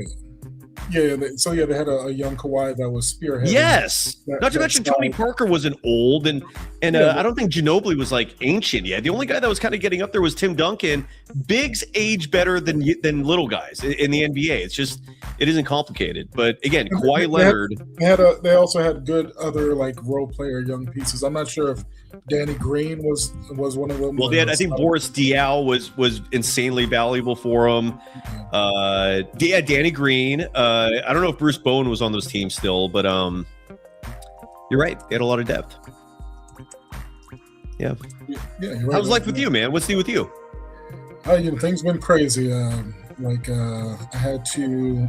I think I got out the way, but I had to like save not my building, but a building of the owner from being sold because we had some tenants that were all leaving at the same time. Okay. And the property taxes of New Jersey have been raised, going up. So she's in a stressful situation. Like, does she raise rent or just sell the building? So I pretty much acted like the broker, and I was able to get 3 new tenants at a better rate for her to, and it's still not like nickeling and diming people, but just more appropriate for what she needs. And me personally, searching for new jobs, but also by helping her, I'm actually getting a bigger apartment because one of the tenants that left the building left one of the larger units, so I'm moving to the larger unit. Okay. So, job. Still studying MBA. Things are crazy, but sounds crazy. Sounds crazy. Not as crazy though as K-Boss in our chat saying Biggs age worse due to injury. Yeah, I guess Kareem Abdul-Jabbar playing until he was almost 45 didn't happen. I guess LeBron James, who's 41 and is he's like the size of a truck. I guess that's not a thing. Robert Parrish was in his 40s. I guess that's not a thing. What I'm saying is bigs don't need athleticism. So they can sustain longer careers without because they don't have to exert themselves as hard. Shaquille O'Neal was playing until he was almost 40 years old because all you got to do is just run up and down the court slowly and get fed the ball. It's like it's come on, K-Boss, give me a break here, man. Like, anyways. And so going back to the Spurs, I just looked it up. Tony Parker was actually 31, averaging 17 points per game and 6 assists. And back in 2012, those scoring numbers were pretty good. So so at 31, Tony Parker was relatively still young. Only Tim Duncan and Ginobili were the vet aging people at 36, 37. But Kawhi at 22, Marco Bellinelli at 27. Boris Diaw was a 31, even though he was gaining weight rapidly. Thiago. And by the way, K-Boss saying they were all awful. Again, Duncan was old. They won a championship. Kareem was ancient in his 40s. They won championships. I'm not going to sit here and agree that they were awful. Were they not the same player? Yeah. Were they still effective? Yeah. And again, find me a list of these little guys having these long extended careers. Good luck with that. Why are you arguing with me on this?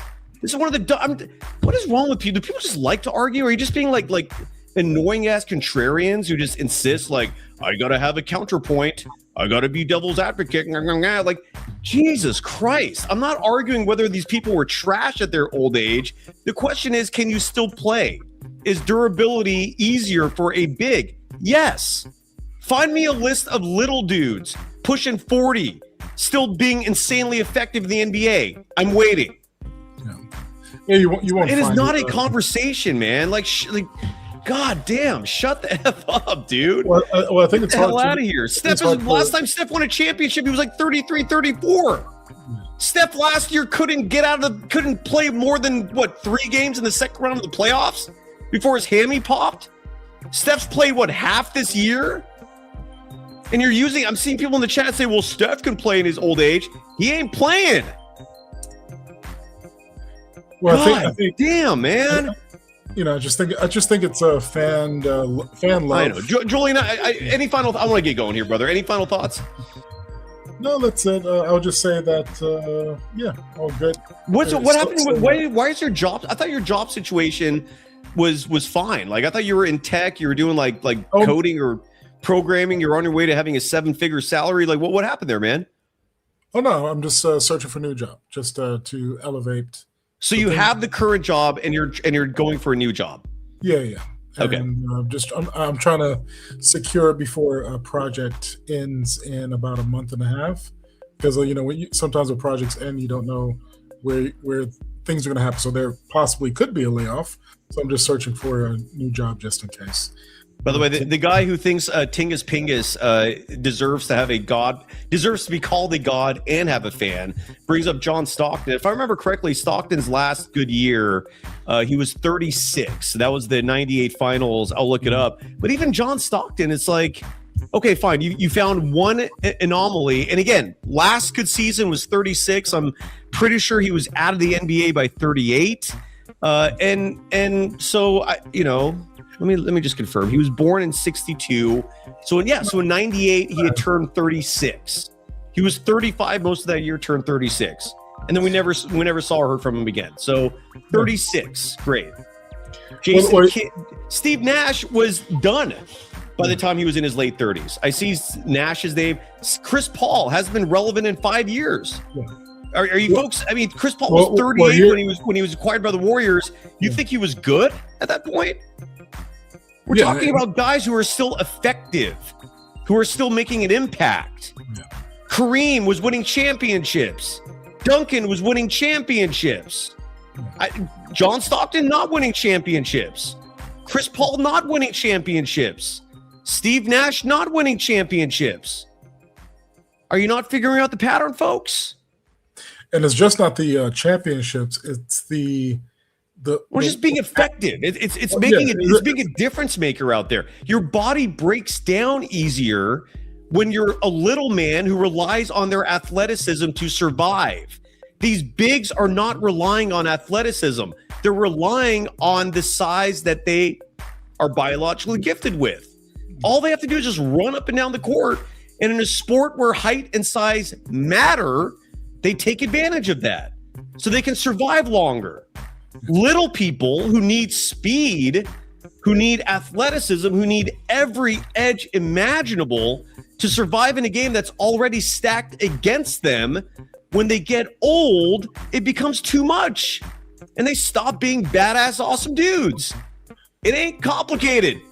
Well, so I think about this. So all the players they are mentioning, including Jason Kidd, they were all past first point guards. So they're still able to run a team. But again, none of them past 36, right? Okay. Like 36, great. You have one example of a 36-year-old. Well, Steph is 38. And again, we haven't seen him in months. We didn't see him in the postseason last year because his hammy popped on him. And you folks want to pretend him at 39 next year is going to somehow pull a miracle? Well, that's what I'm just asking folks to stop being delusional, man. Like come to reality, please. Live in a plane where narratives are not driving the discussion, but what is actually taking place in the reality around us. Your narratives suck. That's what I'm fighting here. All these dumbass narratives that seem to control the perception in the NBA. The reality is old people stop playing professional sports because their bodies break down on them. They can't hang. It's a part of life. And I get you love Stephen Curry and you don't want to see that come to an end. He's going to play next year. But stop pretending that he can carry a team to the championship. Here's a bold opinion. Maybe it's bold, but I'll say it and you tell me if it's bold or not. I don't think the Warriors have a chance in hell of ever winning another championship if Stephen Curry's your number one option. Those days are over. That's why the idea of getting a Giannis was intriguing, because Giannis can be your top dude and Stephen Curry can suddenly have some help on your team. 39-year-olds do not lead teams to championships. So you can either live in your fantasy world or we can have a discussion in reality. But stop sitting here blowing smoke up my ass pretending that 39-year-old little people can succeed in professional sports. Oh no, Desi, you're clipping me? Yeah, clip me. Do what you got to do, man. Last I checked, I've been doing this for 25 years, and I have not seen freezing old takes come burn me. Yet all the other people that you worship say stupid shit left and right, and you just keep going back to them, listening to them. The why of that? I don't know. They're probably telling you things you like hearing. Again, not rooted in reality. Jesus effing Christ, dude. And then again, this is the delusion from Chosen. Steph will beat Father Time. I know you put a laughing emoji, so you're kidding, but unbelievable, dude. Yeah, good luck with that. Good luck with thinking that nearly 40-year-old human beings can compete with 25-year-olds in a sport like basketball. Yeah, have fun with that ridiculous fantasy. Mental. I love someone who has a handle. Why are you so bitter, dude? Because of dumbass mother effers like you coming into this chat. They make me bitter. Stupidity makes me bitter. Ignorance makes me bitter. Forgive me. And the reason why I'm bitter is because every single one of you clowns could actually become smarter people. You all are gifted with this insane organ that learns, that develops, that actually can apply logic critically, and none of you dipshits do that. I don't know if that's the why of that. I don't know if it's laziness. I don't know if it's arrogance. Maybe some of you just don't have it, period, and you can't think critically. I don't know. But for someone who calls themselves mental health awareness, I'm going to post the link. It's only for you. And then we'll find out who the mentally soft person is. It's right there. Come have a discussion with me if you're not mentally soft.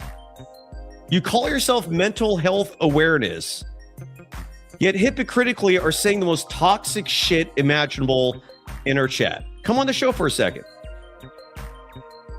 Come on the show. Mental health awareness. You're gone for good if you don't come on the show. I'm dead serious. Well, you're banned anyways. You're out.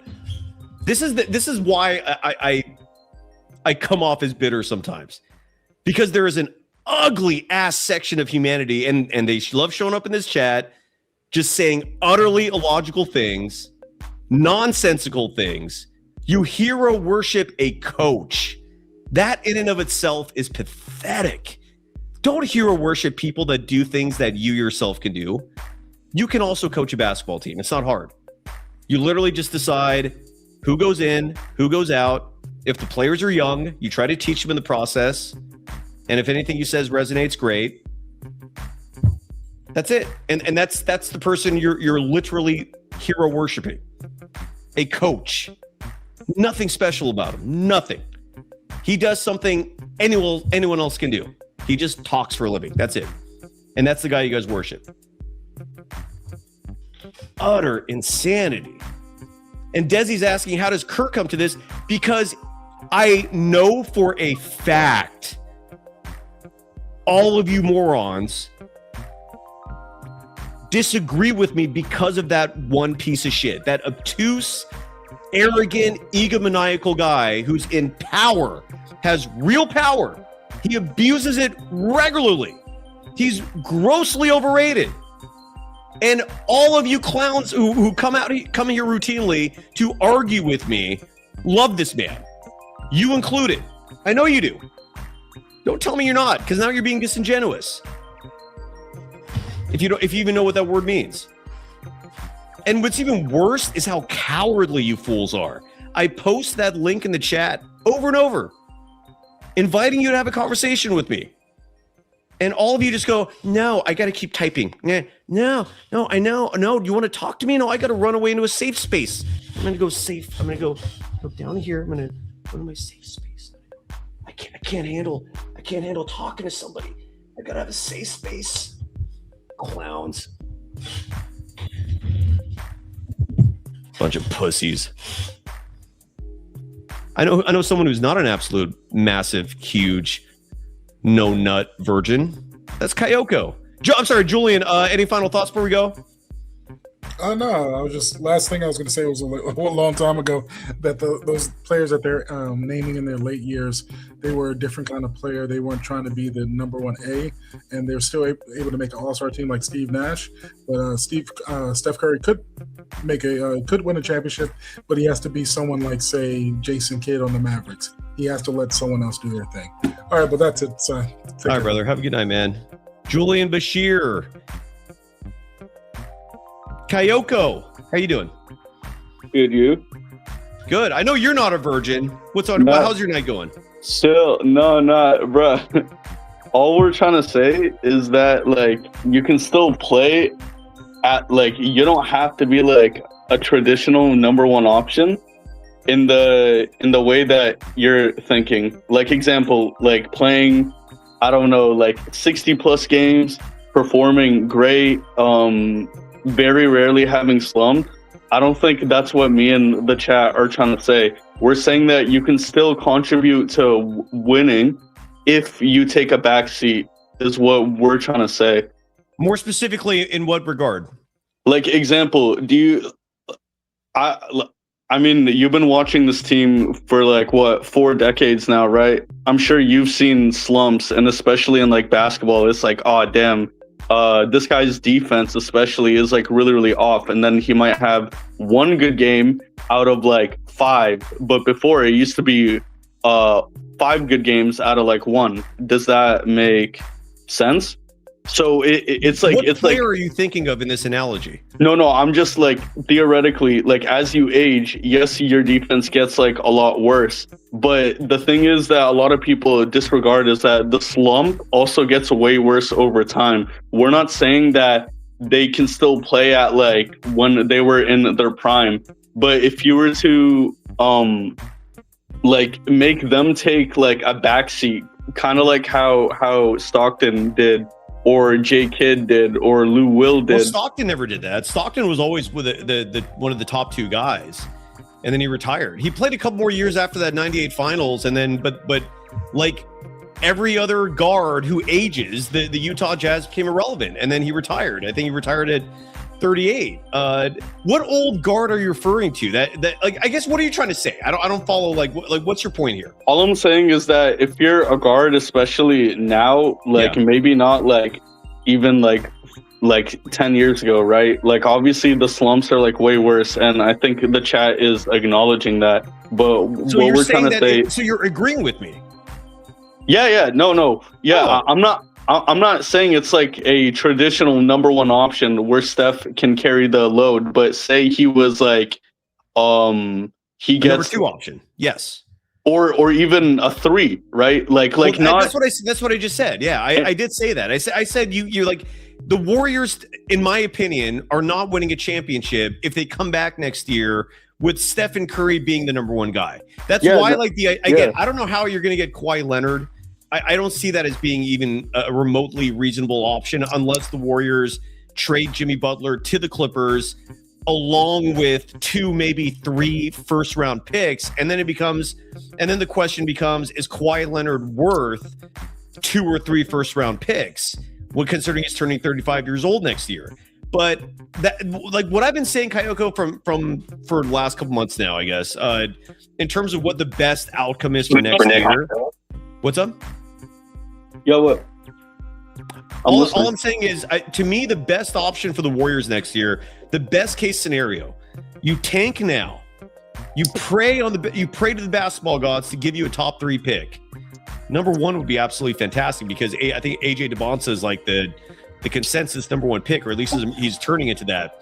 You get an AJ DeBonsa, and then you hope and pray that LeBron James comes to you on a bargain deal, like either a veteran minimum, maybe worst case scenario mid-level exception, although that would be counterproductive because you could use that mid-level exception for a really talented guy that could help you. I don't see any other salvation here.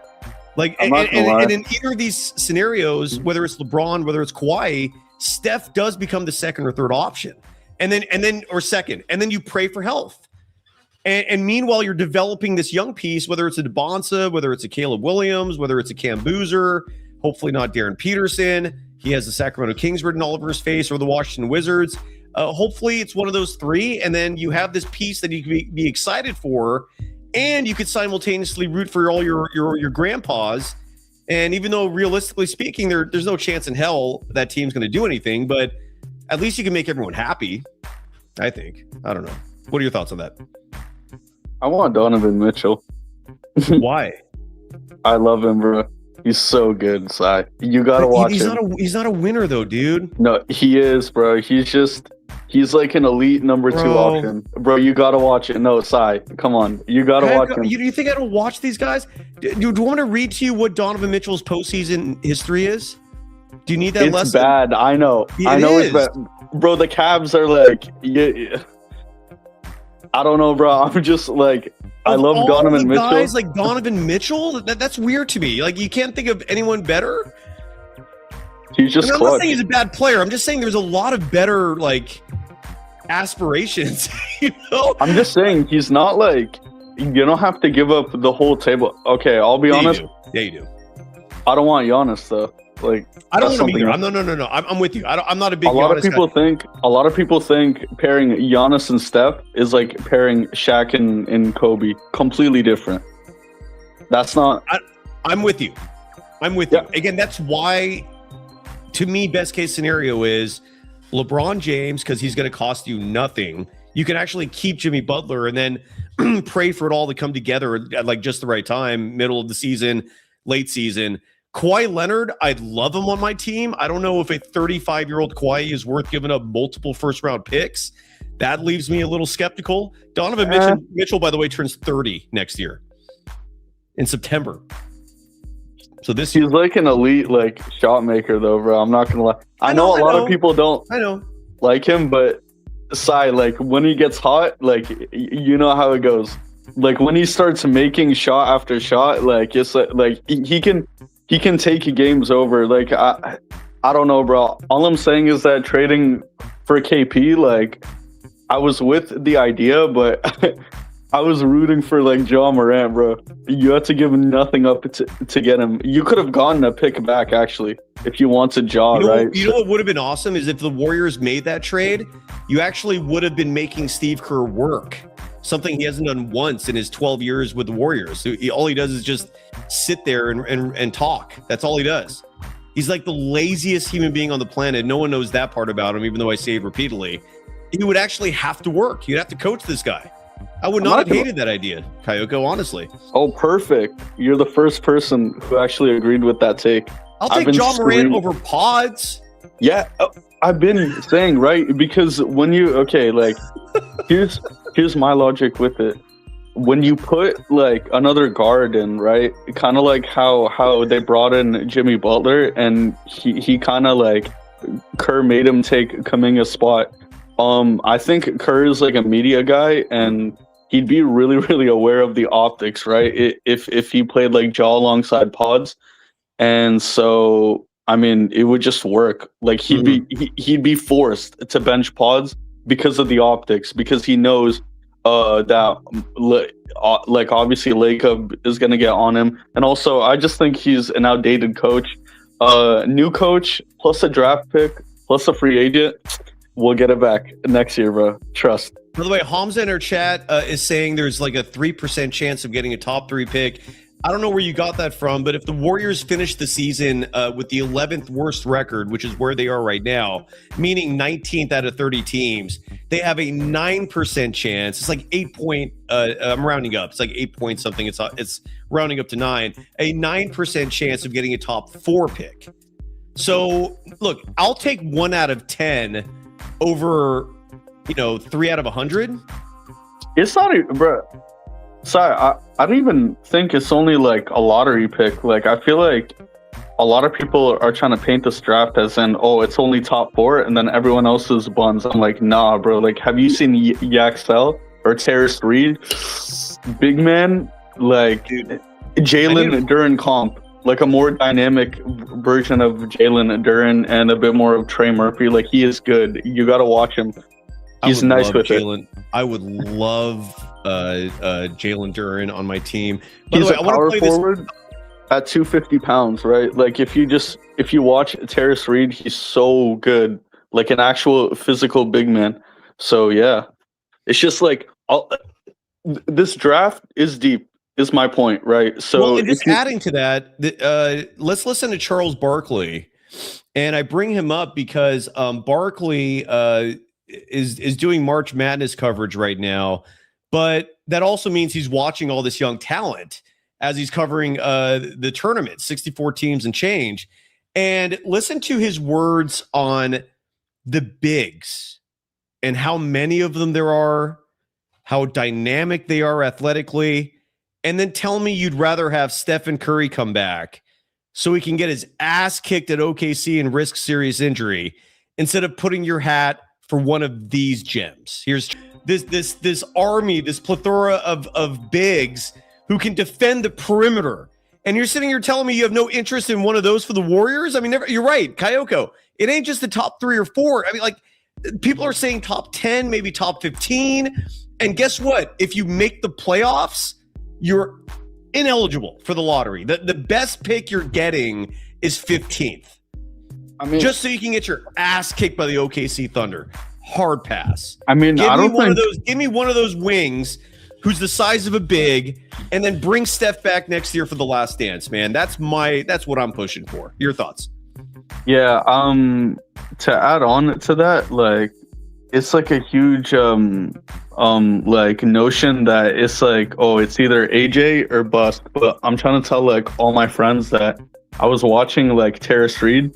Bro, this man had a damn near 30-point triple-double with 12 rebounds in like 28 minutes. It was insane. He's 250 pounds, 6'9", 6'10", and it's like it's not necessarily only about the talent. It's just that like we can get a person who can just add more depth, because I think our team, like, looking at our roster now, it's pretty deep. I'm not gonna lie, compared to like 2024 with Chris Paul and Lindy Waters and Brandon Podziemski starting. Like, bro, that was terrible. God, dude.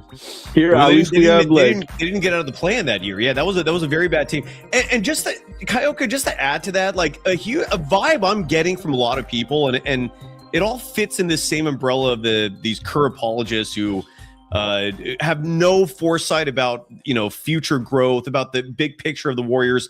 Are you Warriors fans or are you Steph fans? Because this is a Warriors show. This is not Stephen Curry days. This is golden days. And a lot of like what's being proposed out there by the folks who like get offended that I talk about tanking as being the smartest choice. What are you looking out for here? Are you looking out for Steph in his final season? Or are you looking out for the Warriors and what's good for them for not just next season, 2 years from now, 5 years from now, 10 years from now?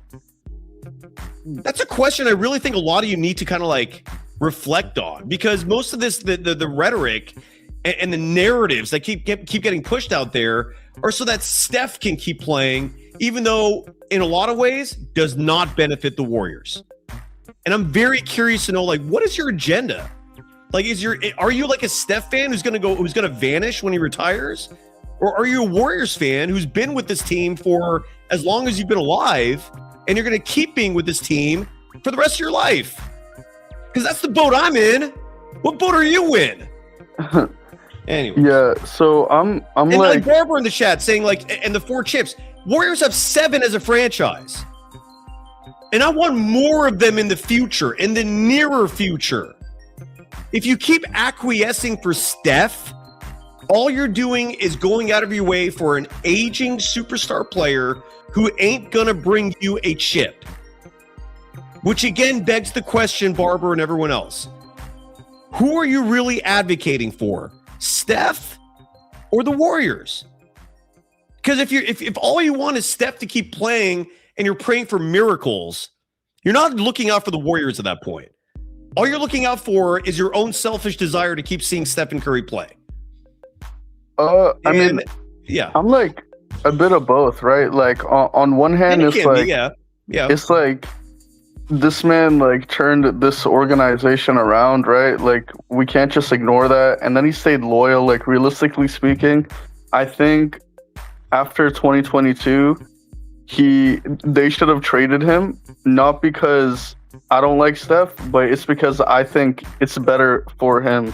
Like he deserved to have the chance to play winning basketball, right? And like Chris Paul, like it's not gonna cut it. Bad trade after bad trade after bad trade. So I just feel like in order to give him one last run, you're locked into this 10th seed. You're basically the 11th worst team, like what do we have? Detroit coming up, the Lakers coming up, right?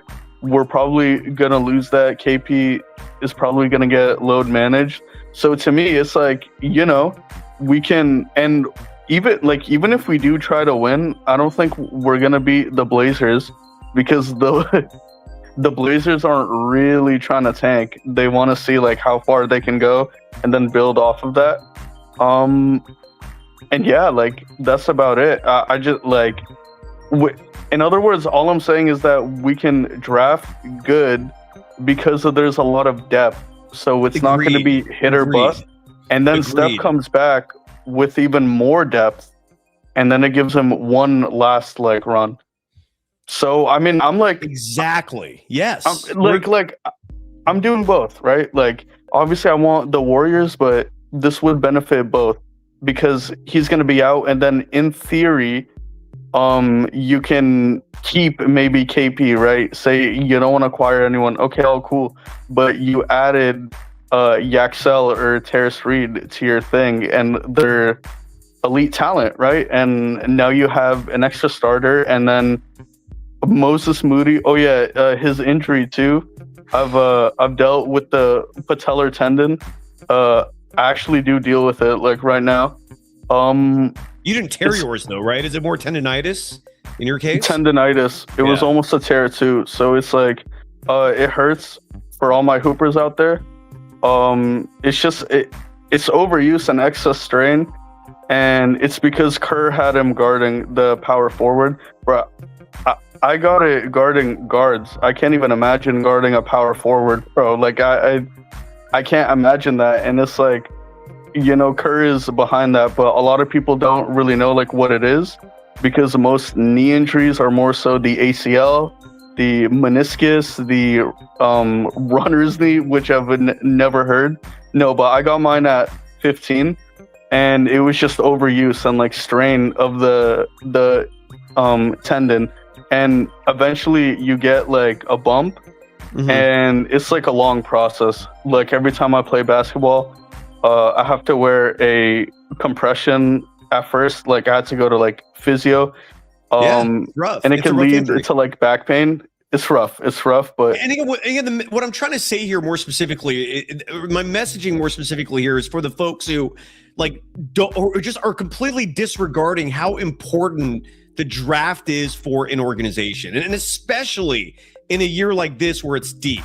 If this was like if this was like a year where you had James Wiseman as a top 3 pick, if this was a year where Zachary Rieselschar was likely your top pick with like an Alex Sarr type and a Reed Shepard type guy as your top 3, I would understand not giving a shit.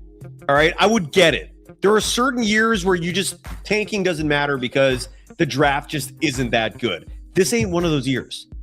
All right. If you decide to like force Stephen Curry back, and somehow they miraculously, I don't even know if it's a miraculous thing for a Stephen Curry led team to get out of the play-in, but if Steph comes back and you're costing yourself a lottery pick just so Stephen Curry can have fun for another week or two, that is not good for the team. What's good for the team is finish the season out, get that lottery pick. Right now, you're on track to get the number 11 pick in the draft. That gives you a 2% chance at number 1. That gives you a 9% chance of a top 4 pick. And for next year, do the best you can to create a roster that helps Steph while you simultaneously integrate this player slowly. I see people in the chat going, do you trust the Warriors, like this front office, to make the right pick? No, but the draft is so deep, that's still what I'm rolling with. Like here are the 3 options for your team to improve it is the draft, free agency, trade. There is no one in the free agent market that's going to flip the script for the Warriors next year. The Warriors don't have the assets to make the kind of trade that would magically save this franchise. Kawhi Leonard's not going to save the franchise. He gives you a fighting shot next year, but I'm not giving up first round picks for me personally. Giannis Antetokounmpo, sure as shit, no. But again, that's just me. And if it happens, you roll with it. But like, it's to me, this is my take. it is not prudent if you decide to not take a chance on the draft. Friendly reminder, Mark Jackson's first year as head coach of the Warriors, he was smart enough to tank because the Warriors had a top 8 protected pick. And the Warriors finished 7th worst. They barely got in. They did not lose the pick. If it was 8 or worse, they were going to lose it. And you know who the Warriors got for that number 7 pick? Harrison Barnes. Harrison Barnes, first of all, was a huge piece for a championship. Eventually gets traded, turns into Kevin Durant, turns into Andrew Wiggins, currently Jimmy Butler. The draft is that important. If you want to build a franchise and organization that is successful, you start with the draft. The only exceptions to that are the Lakers, because they can get anybody they want in free agency. The NBA goes out of their way to hand them Luka Doncic's. They don't do that for the Warriors. The Warriors are not one of those privileged luxury franchises of the NBA. And in terms of free agent destinations, it's LA, it's Miami. I don't even know if I'd call New York a free agent destination, because there was a good 15, 20 years where free agents were looking at New York going, I'm good. It's the warm weather spots that have women. Like someone in the chat the other day was like, because they were trying to make the argument, dude, San Francisco has a nightlife. San Francisco has clubs. Why aren't free agents coming here? Let me be a little more specific then, since you're not getting the hint. When we talk about nightlife, when we talk about a free agent destination, we're talking about women. We're talking about, okay, which cities are stocked with supermodels that an NBA player can live in heaven with, whatever. The Bay Area isn't a spot for that. Portland's not the spot for that. Indiana's not the spot for that. Miami is. LA is. Vegas might be. Those are your free agent destinations. The Bay Area is not it. So all you can do if you really want to flip the script and turn this thing around and build a future, you start with the draft. And if you don't get that, it's like I don't know what to tell you, man. Kayoko, am I making sense?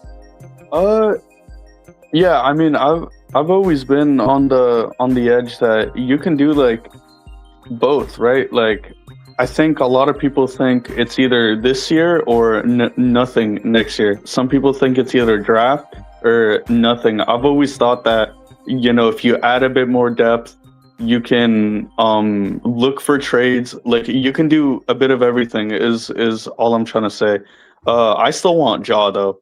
It depends on the year. It depends on, like, for example, the Warriors, the only 2 free agents in recent history, and when I say recent, I mean like decades. The only 2 big free agents this franchise ever got was Kevin Durant and Andre Iguodala.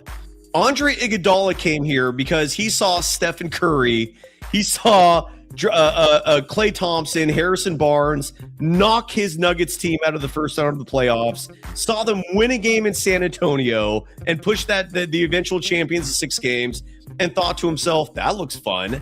Like, if you're a title contender, yes, that's another draw. The Warriors are not a title contender. They, like, Kayoko, like, do you think the Warriors can actually attract like real free agents? I'm not talking like Ja Morant. Ja Morant is it's just like, you might as well has like no flip a value. coin. I mean, what's up? Ja doesn't have any value. That's why I was advocating to get him. Like, they moved off of JJJ before they can move off of Ja. That should tell you like how little value. Like, Utah didn't want him even after they offered it to package him, and that's why I was screaming. I was like, dude, you can just combine Kuminga, Buddy Hield, and maybe Moody or maybe Al Horford, and it just goes to him, and you get back a pick with that too. And I mean, even in his career low, it's still 18 points per game and nearly 20 points per game, elite rim pressure, great on-ball defense, right? So and a lot of people hate that. Like, all my friends hated me saying, go for Ja. Why not like switch it up? And you need to bring one of these friends on the show with you next time. I got to talk some sense into him, please. I have to. please convince them that Ja Morant, who is an elite on-ball defender and rim pressure player, is far better than a Pods or like a Pat Spencer. Imagine being in the same spot a year from now and complaining yet again about how old and washed this team is. Why not take action now? In Dreams in our chat with the Roy Orbison profile pic, I think eloquently putting it best, saying, imagine being in this same spot a year from now. That's exactly where they're going to be, by the way, maybe even worse. And complaining yet again about how old and washed this team is. Why not take action now, which is already 2 years late anyways? My point exactly. That deserves an applause. I don't really agree with your take, though, on the 2020 draft and not being deep. I actually think it had some great players. Well, every draft has some great players.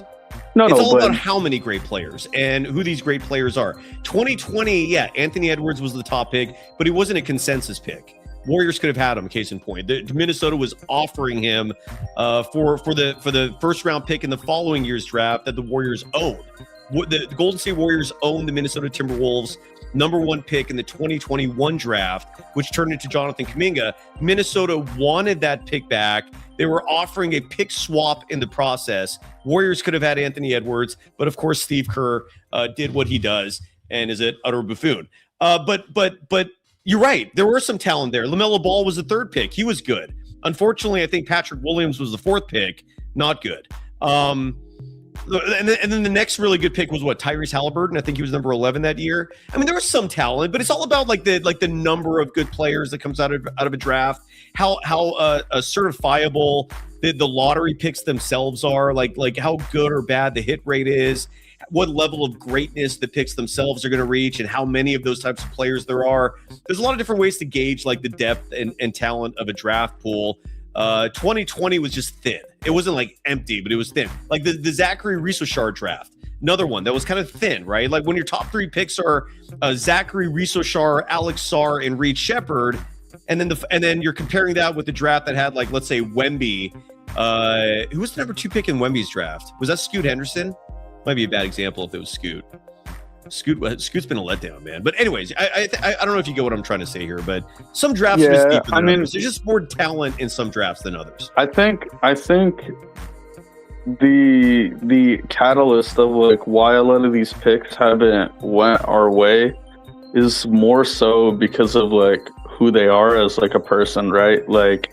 I don't know if you noticed James Wiseman, he's a friendly kid, same thing with Jonathan Kuminga. It doesn't, I think that's part of the issue with our drafting, especially with Joe Lacob. He cares a lot about who the person is over talent. I've kind of noticed that. I mean, I don't know, come on, man. Moses Moody, you might be right, but the what I see in terms of a pattern is, first of all, I don't think we can properly evaluate any of these guys because Steve Kerr invested 0 time and energy to actually develop them, right? So it's and when a player is that young and all you do is teach counterintuitive lessons, thus damaging the product, you can damage a 19, 20-year-old pretty easily. Right? The fact that Kuminga still has hope is in itself a borderline miracle to me. It's crazy. But you also got to look at durability. That plays a part, right? James Wiseman, one of the biggest things that went against him was being available. You can make the argument that's also the biggest thing that went against Kuminga, because Kuminga was about to have a huge role in the Warriors. Then he suffers that ankle injury last season, misses 31 games because of an ankle injury. That's always been the one thing I was a suspect of with Kuminga is durability, is availability. You got to be available for your team. That's the one thing with Podziemski that I will 100% give him credit for. I don't give a shit about the charges. I don't give a shit about, I don't know what else he does, rebounding. But what I do give a shit about is the durability. That is impressive. Being available, Rudy Gobert, one of his biggest strengths, I don't think is defense. Side note, I have not addressed these. I'll get to these chats in a second. There's a paid chat there, but someone in the chat brought up the fact that that Rudy Gobert stole Defensive Player of the Year awards from Draymond Green. Agreed. 1,000% agreed. I've made a massive stink about that, and I made that stink in the years where Rudy Gobert won those things. I thought the award voters were just absolute, just pathetic. It was a prime example of ineptness to vote for Rudy Gobert as Draymond Green is leading his team to a championship, locking down 1 through 5. That's what makes Draymond Green to me a top 3 all-time defender. You need him to defend your center? Done. You need him to defend your point guard? Done. Who else is doing that? Who else in the history of this game? There's only like a handful of players you can think of that could pull off that level of wizardry, and Draymond Green was one of them. So I wholeheartedly agree that Rudy Gobert having 4 Defensive Player of the Year awards, Draymond having 1 is criminal. But at the same time, the one part of Rudy Gobert's game that I respect tremendously is his durability. This is a guy who's 7'1", 7 feet, whatever his size is, and he plays every night. Respect. And Podziemski, same thing. Respect. Durability is a big one. Kuminga, not durable. And again, we got to find out if that's going to be something that plagues him. James Wiseman, sure as shit not durable. He suffered already like every injury imaginable. Moses Moody is just one of those where it's like, I don't. That's a perplexing one. Like did Kerr ruin that a little bit by never playing him? I think this year especially, like he's been having a really good year. I won't lie. I liked him. A and career then high. Professor, and I know he followed this up with laughing my ass off. This is funny as F, saying that the worst thing that happened to the Warriors was Podziemski being durable. The thing is, I can't blame him for like blaming all these like minutes, right? Like if I was a player, like obviously I'd want like all the playing time too, and I still do. Like even now, right? Like and I mean he's just taking advantage of what Kerr is giving him, but I think that's why Kerr's outdated. But onto James Wiseman, I don't think it was only injury, bro. You might be right. His brain, like it couldn't process that. Like he struggled to set basic screens, basic lobs, basic passes. Let me ask you this, Kayoko, was he struggling with those things his rookie year, or was it his second year when he came back? Because his rookie year he was raw, but like there was so much upside. Like he was actually hitting a good enough percentage of threes where you were living with it. I think he was putting up 11.5 points per game, 6 rebounds per game in like 20 minutes and change. The numbers were there. There was so much promise. I don't know that. And then he came back his second year after the injuries, and suddenly he's having fumbling issues. Like he did not have fumbling issues where he couldn't even hold the ball with his hands. That was not an issue his rookie year. Second year, all of a sudden these issues start showing up. I don't know. I'm not saying you're wrong. It could be a whole bunch of different things with James Wiseman.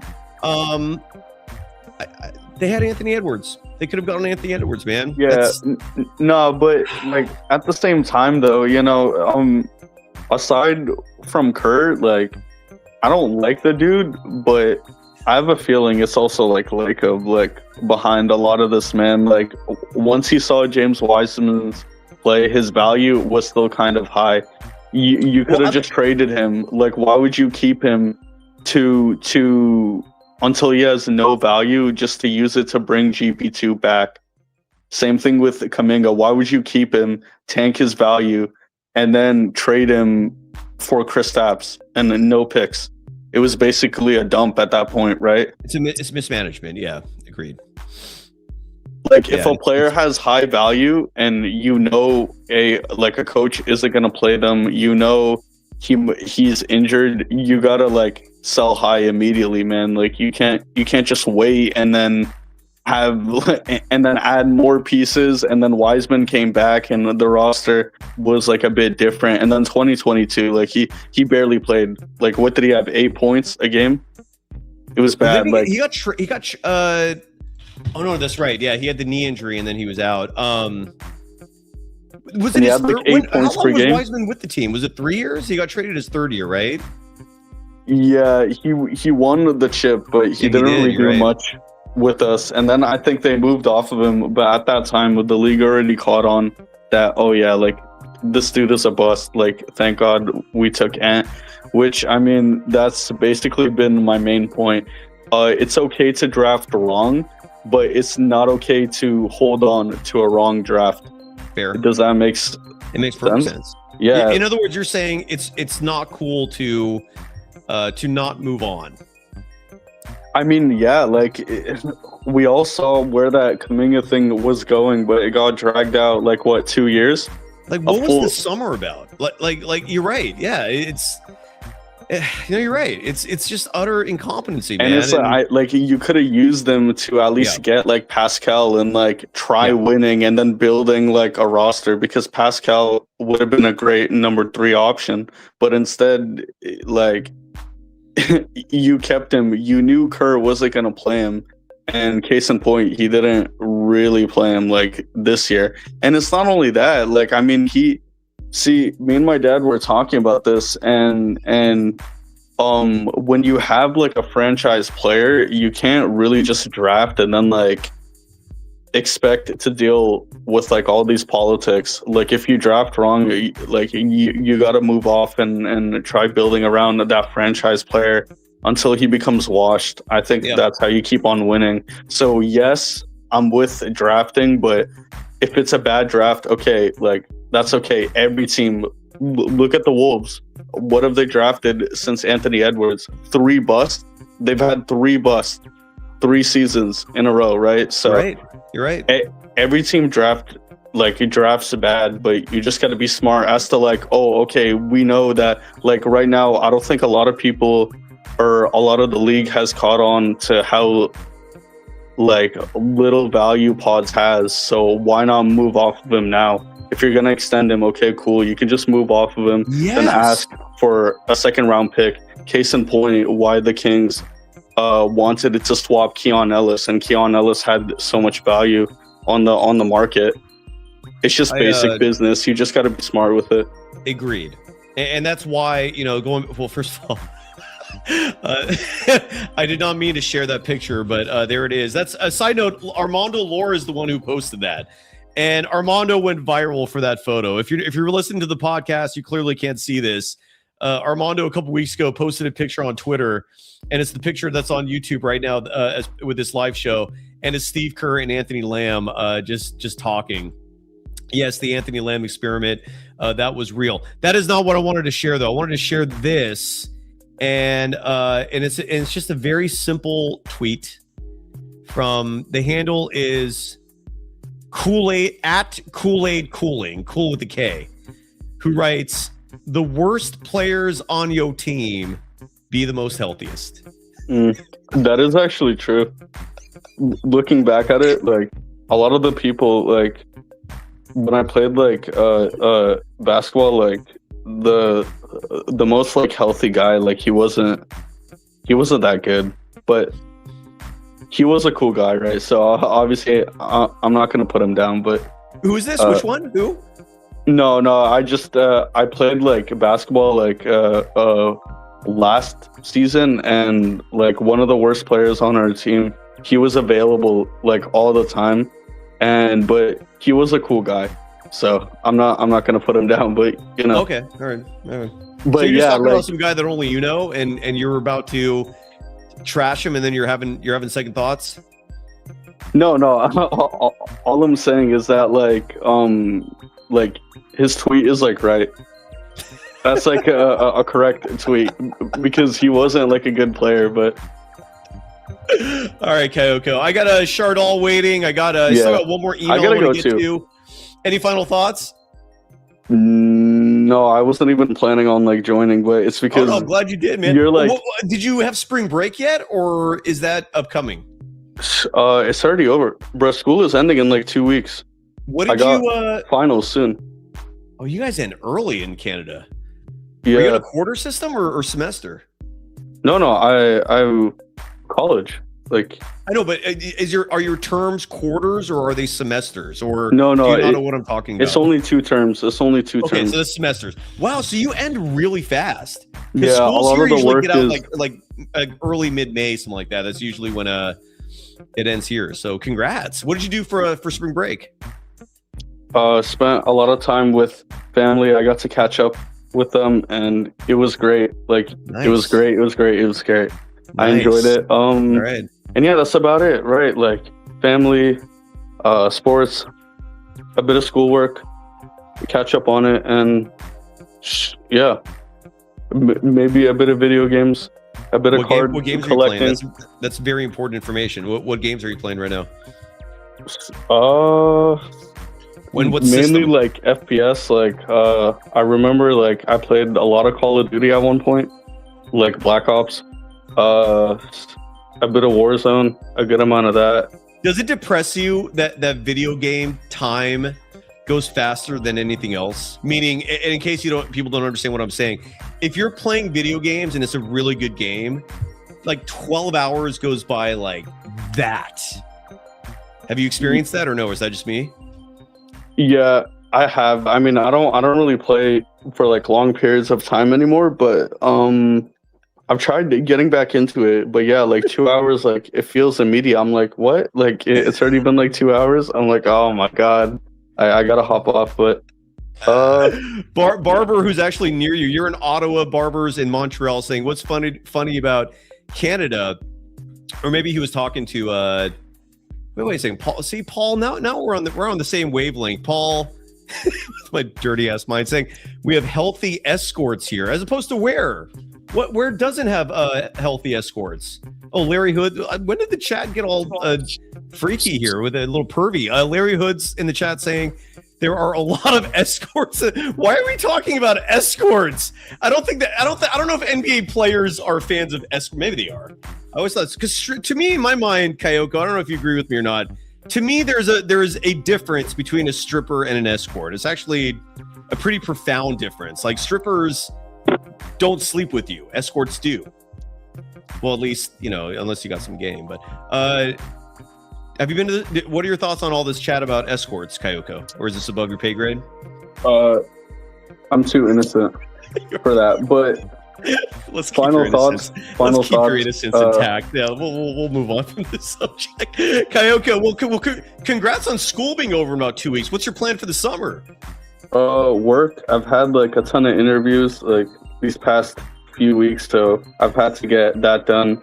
I volunteered a bit too, so we'll see how that goes, and let's just hope to get like a good grades. But anyways, my oh my god, final Kayoko, thoughts I need you involved with this real quick before you go. So the Freak Show in our chat, and I do respect the fact that he calls himself Freak Show. At least he's being honest, saying what that Kristaps Porzingis, what he's alleging here is that Porzingis's mystery ailment, which at the moment has subsided.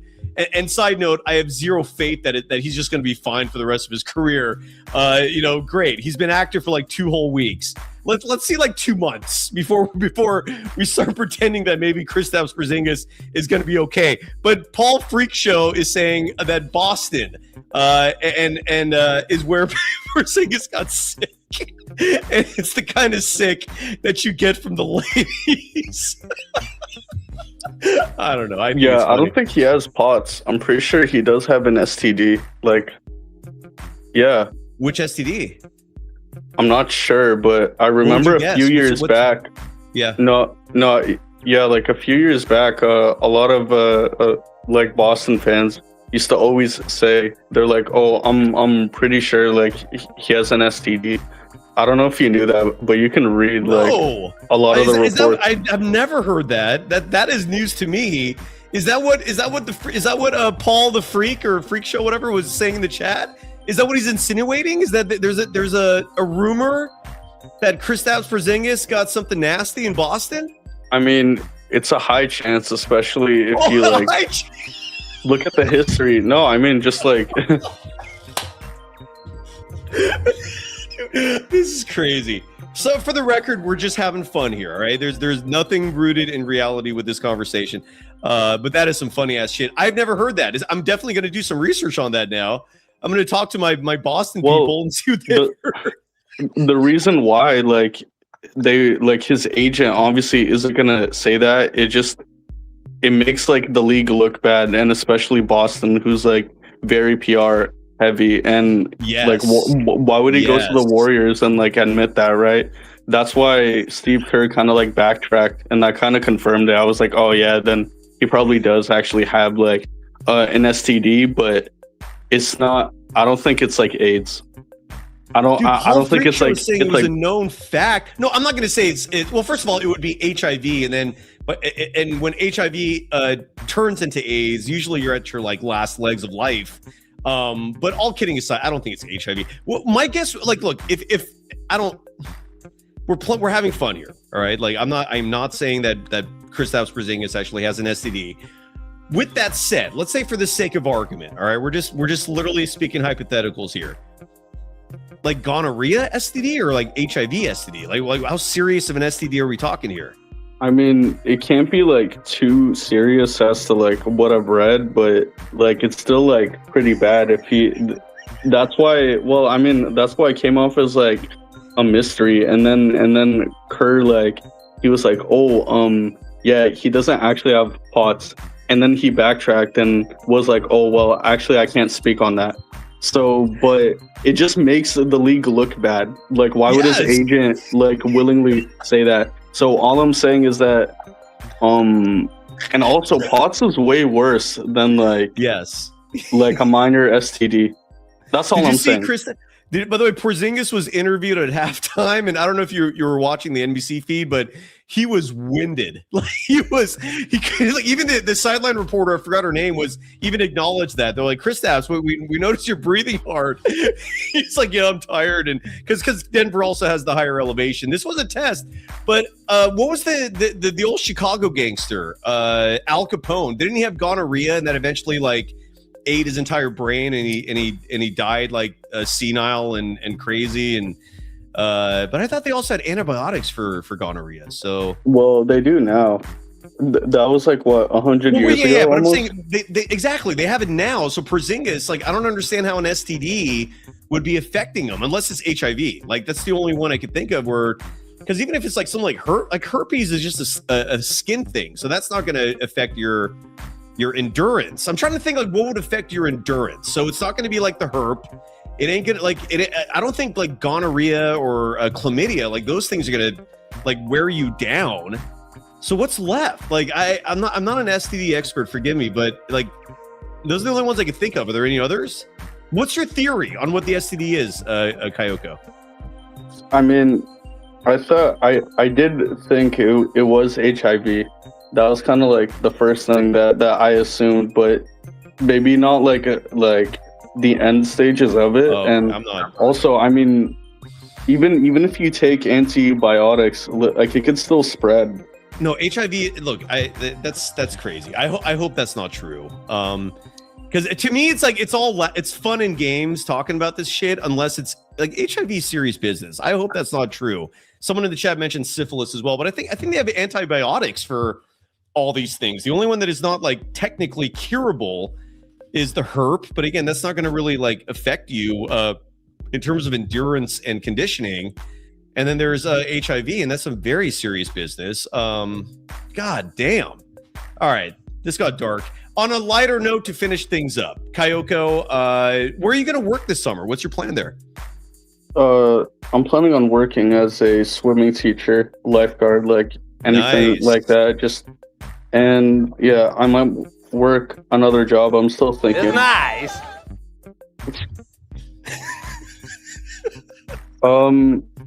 But yeah, I say I'm okay with a top 10 pick. And just to end off a final point, if you look at a lot of the past lottery picks, I'm talking like top 5 from 2018 all the way to now, a lot of them weren't like the worst teams in the NBA, believe it or not.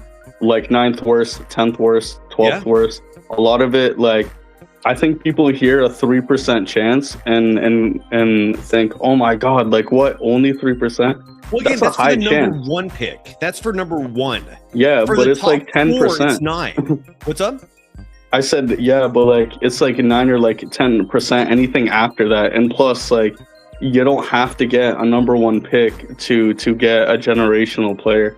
Not to mention, like don't forget like examples like the Dallas Mavericks a couple years ago when they had a bad season, they decided to tank, even with Luka Doncic on the team, and they got Derek Lively, who is an awesome center. I know he's been dealing with some injuries, but like even if it's like a Derek Lively, I'll take it. Warriors could use a Derek Lively, like a 7-foot athletic freak. Like, there's way too much talent, and especially we just played that Charles Barkley clip a moment ago. If the March Madness tournament is stocked full of athletic bigs who can defend the perimeter, yeah, I think the Warriors could use something like that. And that doesn't even include all the international talent. I can't.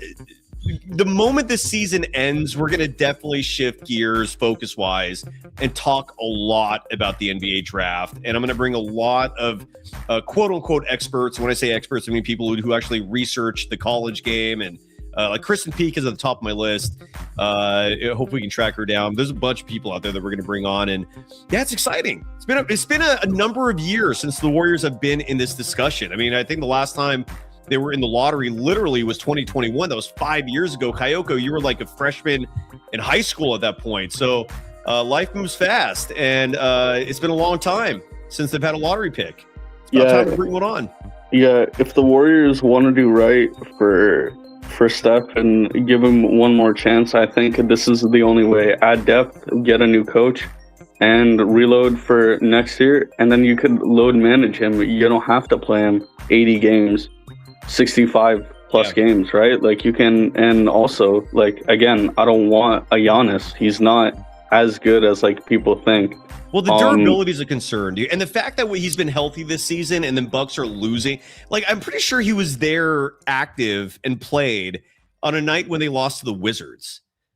It was something like that. It was an opponent that was like that bad. And Giannis was playing. So I'm with you. And he turns 32 next year. I personally I'm ready for a full or like not a full rebuild. Like the full rebuild I feel like would come the following year, but I'm ready for phase 1 of the full rebuild. And that means getting a good pick. You know, we can get us like a puncher's chance. Like, you know, I'm so happy that Kerr's like losing all these games. I'm like, look, like it's new coach, new talent, new free agent, maybe like LeBron or like like if we have space for Kawhi, like I mean, I'm not complaining if we get Kawhi. Well, let me answer the Kayako before you go. Would you give up 3 first-round picks for Kawhi? Not 3, but 2 is good. What about 2? 2 you would? Yeah. It'd be easy to stomach the 2 picks if they were both like as late as they get. So it would be I like, mean the next year's draft is extremely weak. Like, well, I'm talking, or even is it? I haven't done my research that far. So if you're right, fine. It's really weak next year. Give him a first round pick in 2034. Yeah, give him something like that. I think it's weaker than the 2024 draft, and that draft wasn't good, right? Like it wasn't.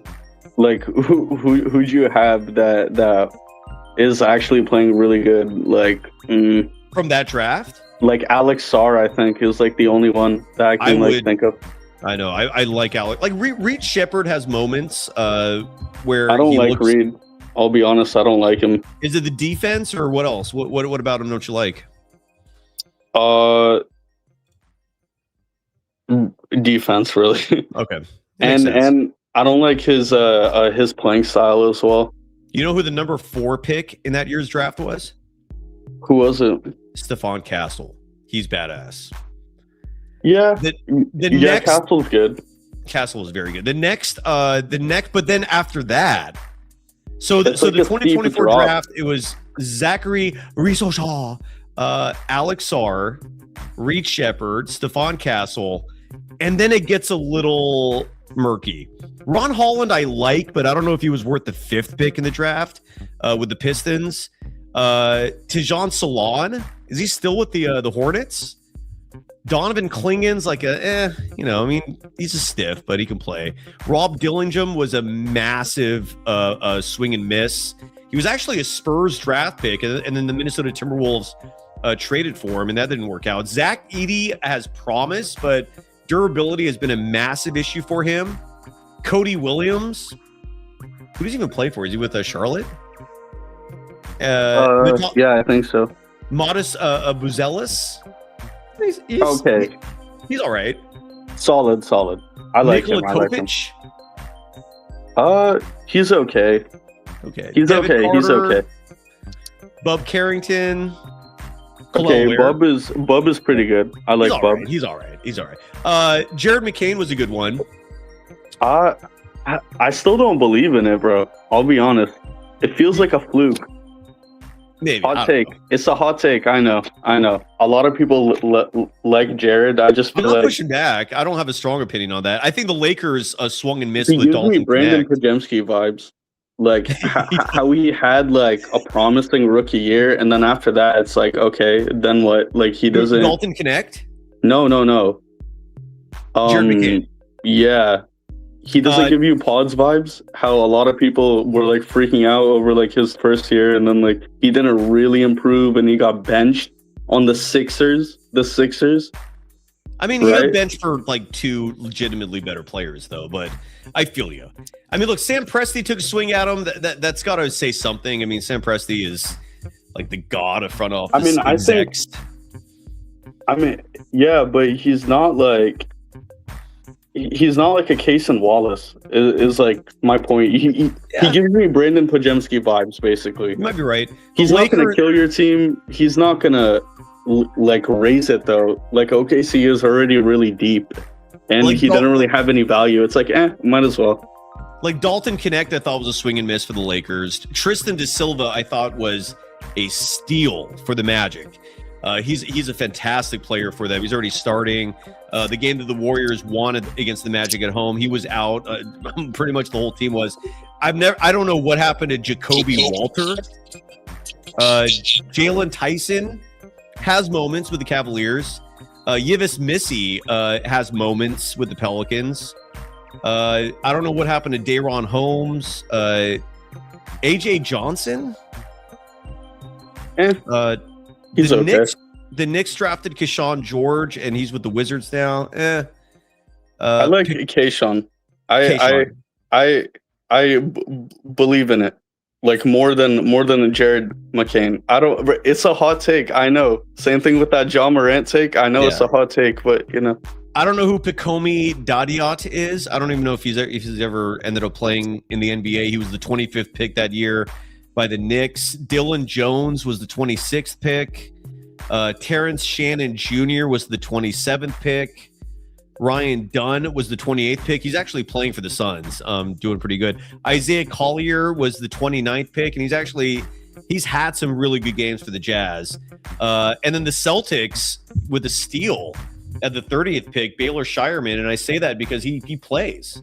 He plays like consistently. So, anyways, I just hope the Warriors it can be like Boston, where even if they're not winning, they're at least making it interesting year after year. Like a lot of people wrote Boston off, but they were like, nope, we're going to experiment, see how it goes. And I mean, like, look, it went amazing for them, especially with Peyton Pritchard. I don't think anyone was really expecting him to have a breakout year. And Bob Myers wanted to trade for Pritchard back in 2023, and the Celtics were like, no. And he got turned down like fast. The Celtics, it's a weird one. Like I remember when I read about that, I was like, Peyton Pritchard, and Myers was high on him, and you see why, man. He's a damn good basketball player. Anyways, Kayoko, I want to wrap it up, brother. Anything else? Last thing to say, I know a lot of people are talking about JK. To me, I think Moses Moody got robbed more from Steve Kerr, just because Moody is like Moody is like Steve Kerr's ideal player, right?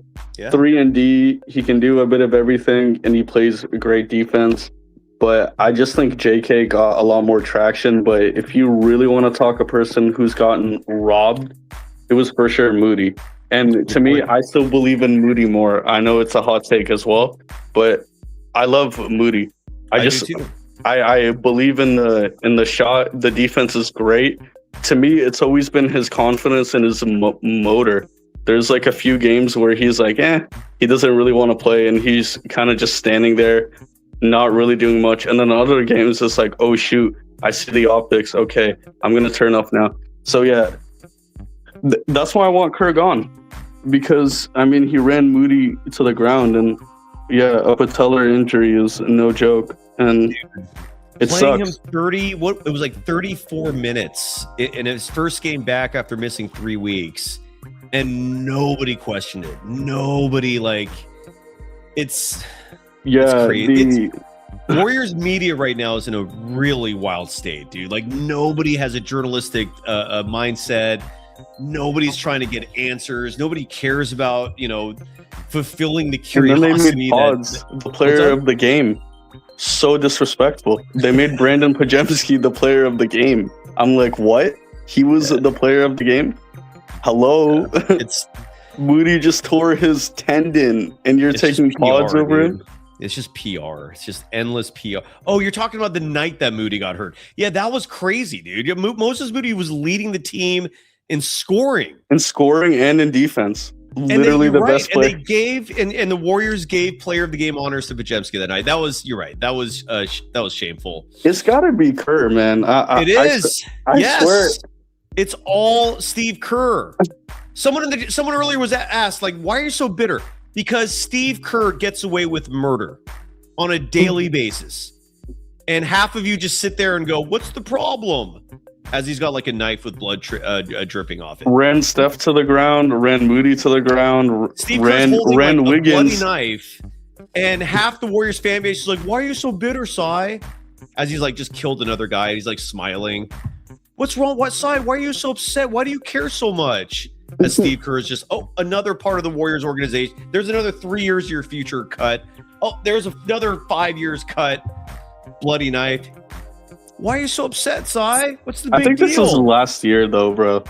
I just have like a feeling about it. After this, I really, oh my, bro, don't scare me like that, bro. I was having a good night because I think there's going to be one more year because of Steph. Because Steph's coming back next year. Kerr's Steph's guy, sadly, and something tells me like there and we all know by now it's so transparent that everything the Warriors do is all like marketing. It's all like money driven. It's just there's such a strong agenda there for like this corporate approach, and like there is no doubt in my mind. Well, I don't know if sure, but here's my strong prediction is that next year is going to be marketed as a last dance, as like a farewell tour of sorts for like the Draymonds, the Kerrs, the who knows what Steph's future is, but something tells me that's what they're going to do next year. Instead of being smart about it and rebuilding now, they're going to go last dance and they're going to sell their tickets.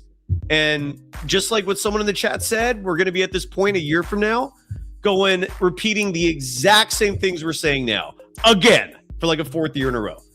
And it's all going to be because Joe Lacob likes Steve Kerr and Stephen Curry likes Steve Kerr. And of course they like him because Kerr kisses their ass. When an asshole kisses your ass, it's hard to see the real identity there. And it's crazy too because Butler was like calling out the organization. He's like, "Nah, we're mediocre. Nah, like certain players can't score. Nah, like a few people aren't rebounding or like boxing out. Like wink, wink, right?" So yeah, that's why I loved Jimmy. It's like he's not scared to call it out, and it goes beyond that, bro. He put Jimmy as a big man. He played him at the 5 earlier this year. Do you remember that against the Pacers and against the Bucks? It was like Pods, Buddy Hield, Pat Spencer, Steph, and then Jimmy. Like what? Or no, GP2. It was GP2, Pods, Buddy Hield, Pat, and then Jimmy at the 5. It's like, why is he gonna give you 30 and like try scoring if you're playing him at the 5, bro? He looks miserable out there. He's like, man, was the 55 M's worth it? I don't know if it was. Cy, why are you so negative? I mean, dude, what's wrong, bro? Like, why are you so bitter about things? I just want things. I'm not even just destroys another year of Warriors basketball. Why are you so negative, bro? There's so many positive things about the Warriors. Like what?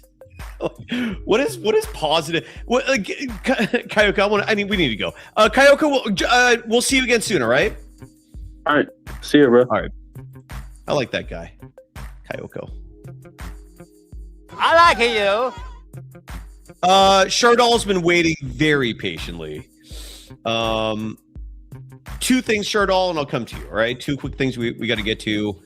I think we talked about everything with the game. The game itself, the game the Warriors again lost. The final score, 116-93. The Warriors dropped to 36 and 39. 7 games left in the season. One more email to play for you. I was originally going to read 4 of these, but we'll just do one more. Dwayne Middleton, I'll save your email for another day.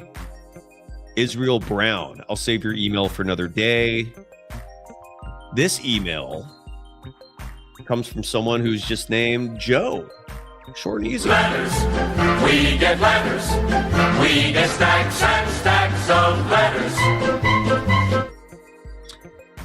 Joe writes, great intro song that guy made for you. That guy was Nick Fensky. Let's play it again. Why not? Golden Days Podcast. The Warriors' #1 source for news, commentary, and Hold on a analysis. second. I messed this up. God damn it. What happened here? Oh, that's what I did wrong. Okay, I think now this will work. Let's try this again. Golden. The Warriors' #1 source for news, commentary, and analysis that will amaze with its honesty. It is not your typical Warrior Stands podcast, where everybody thinks Kerr shits ice cream and everyone wants a scoop. Cyrus Saatsaz runs Golden Days like Steph Curry draining a 9-night-3. No pom-poms or kissing Joe Jr. or Kerr asses. Instead, a show filled with passion and integrity from a lifetime Warrior fan and industry insider. Informative, analytical, and interactive with his pods. And no, not that Tim O'Dre has his pods, podcasts. The GDP craze running wild in the streets, brother. Of Maintown, USA, from north to south, west to east, parts unknown and worldwide. Expert analysis, audience interaction. Regulars like Sharia from the East Coast, Evanistic from the mayor of Kingstown, Armando Lara, the professor of the Go Home in a body bag program. There's Julian Allen Day, he even has John Holmes. Last but not least, the show's closer from the danger zone, the legendary Shardo, just to name a few. Passionate, agenda, and ego-freak Golden State Warriors news, commentary, and analysis. Available where most podcasts can be found. Golden Days Podcast, part of the Believe Sports Network.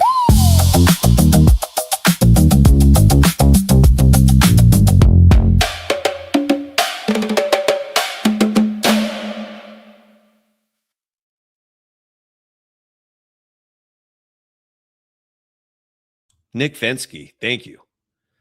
That was awesome. Flattered would be a gross understatement. Where'd the music go? All right, one last thing, and then we go into the danger zone. But one quick moment we need to touch on this day in Warriors history. Good evening, and welcome back to The Story. This is old-timey news anchor. Depth in news coverage never before seen in the Bay Area. Elevation sensation. Hello, my baby. Hello, my honey. Hello, my ragtime gal. The day I'm referring to is actually not today. We're recording this on March 29th. Technically, it's now March 30th. It's past midnight, but the Warriors played on March 29th. But on this date, on March 28th, in the year 1944, the second greatest Golden State Warriors player in the history of the franchise was born. Happy birthday, Rick. My guy. He's going to be back on the show soon. That's it. Happy birthday, Rick Barry, the legend. Again, I will eternally express how lucky and grateful I am to call him a friend. And without further ado, so that's it. Happy birthday, Rick. You can follow him on all social media platforms at Rick24Barry. I don't think he would mind if you gave him some birthday love. and followed him as well. All right, without further ado, let's get into the danger zone. Stay at home, son.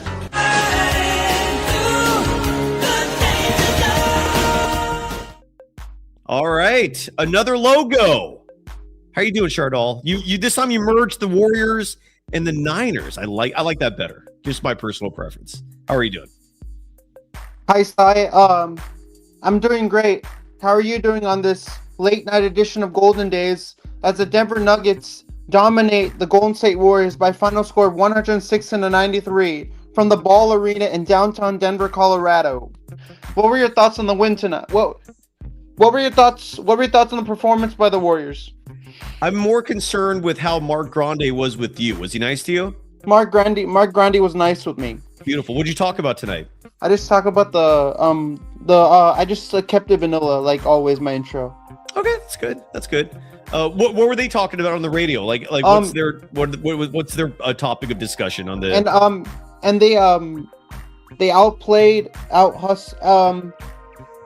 and they got out hustled against an impressive Denver Nuggets squad consisting of Nikola Jokic, Jamal Murray, and Christian Braun. Yes, sir. Yes, and sir. they have to bounce back in the homestand against teams such as the Cleveland Cavaliers, the Houston Rockets, the Sacramento Kings, the LA Lakers, and the San Antonio Spurs. I was muted there. Sorry. Chardal, why does Kenneth Contreras in our chat, who's been on the show before? Ken, hope all's well with you, brother. But he's not a fan of yours. What's going on? Did you and Kenneth have a falling out? We didn't have a fight. I don't know why he hates me. He's not happy with you for some reason. There's multiple. Yes, Alazar, Ben Israel bringing up Bill King, the legendary broadcaster in that historic Open. Okay. Oh no, here's Kenneth's following up, just saying, just tired of you. Sorry, Kenneth. So Sai, you know that Memphis J Frog, that was from a Looney Tunes short called One Froggy Evening, where he said, "Hello, my baby. Hello, my baby. Hello, my ragtime gal."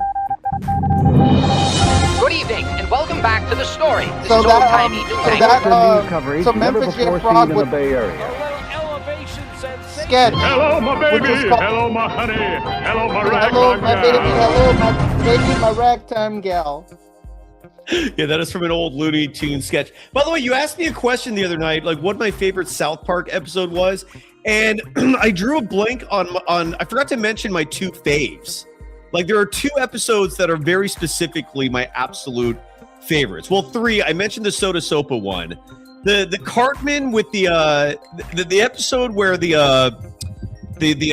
dog whisperer guy was Caesar Milan. Where Caesar Milan basically treats Cartman like he's an animal and trains him. Do you remember that episode?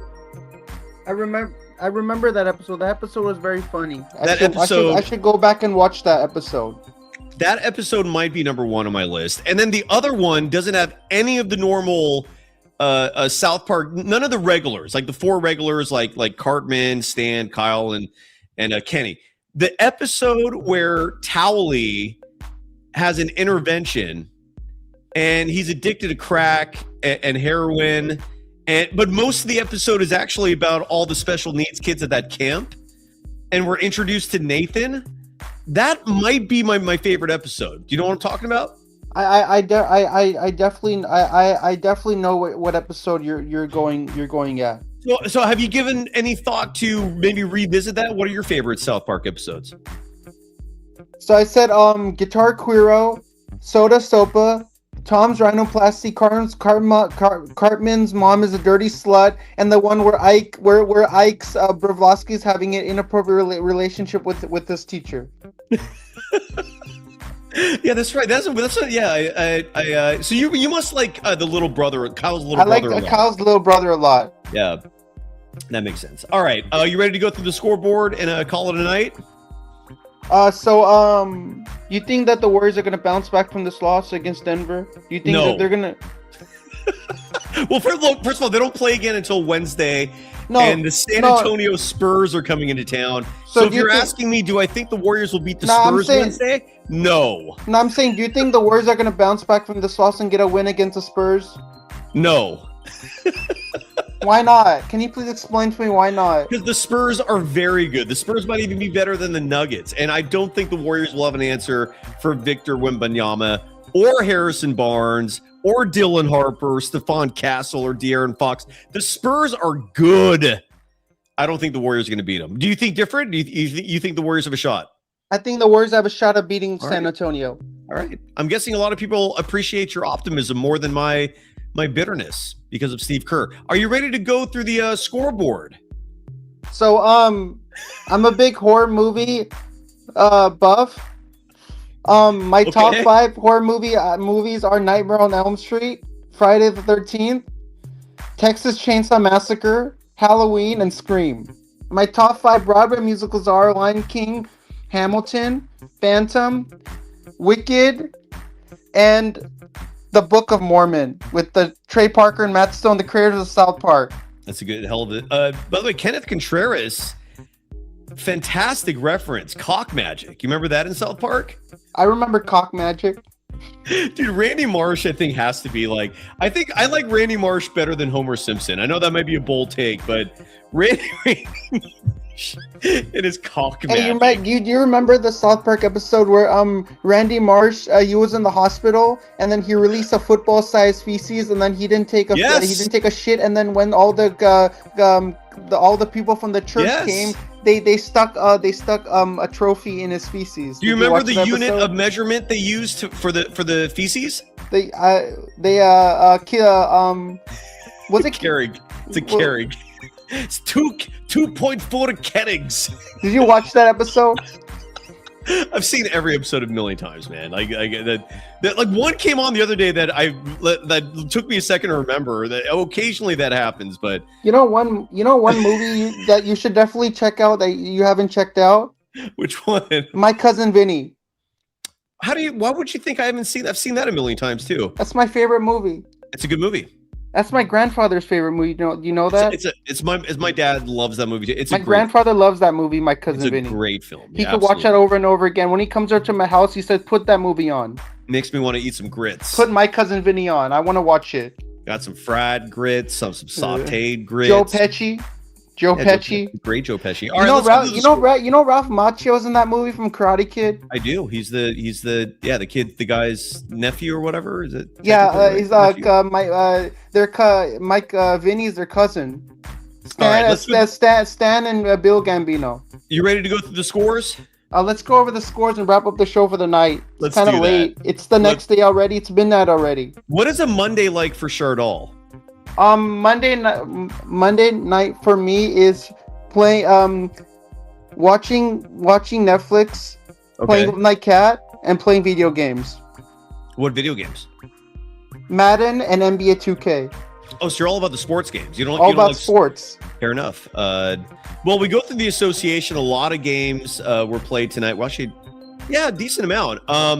And some of those had a direct impact on the Golden State Warriors and their playing fortunes. We start in Milwaukee, where the LA Clippers defeated the Milwaukee Bucks tonight, 127-113. Benedict Mathurin, 28 points, 6 rebounds in the win. Gary Trent Jr., 36 points in the loss. The Bucks dropped to 29-45. They have all but clinched the 10th worst record in the NBA. The Warriors vying for the 11th. Unless your name is Steve Kerr, in which case you're still going for the playoffs, bro. But anyone with half a brain knows you tank for this draft, and the Milwaukee Bucks definitely got that lesson. The Bucks again dropping to 29-45. The Clippers improving to 39-36. A final in Indiana, an upset. The Pacers beating the Miami Heat 135-118. The final. The Pacers improving to 17-58. The Miami Heat dropping to 39-36. Pascal Siakam playing like this season still matters. 30 points, 11 rebounds, 6 assists in the win. Tyler Hero, 31 points in the loss for Miami. A final in Brooklyn. This was one of the ugliest games you could imagine. Almost as bad as the Warriors and Wizards. my room shot? Sai? I think you meant Warriors and Nuggets, not Warriors and Wizards.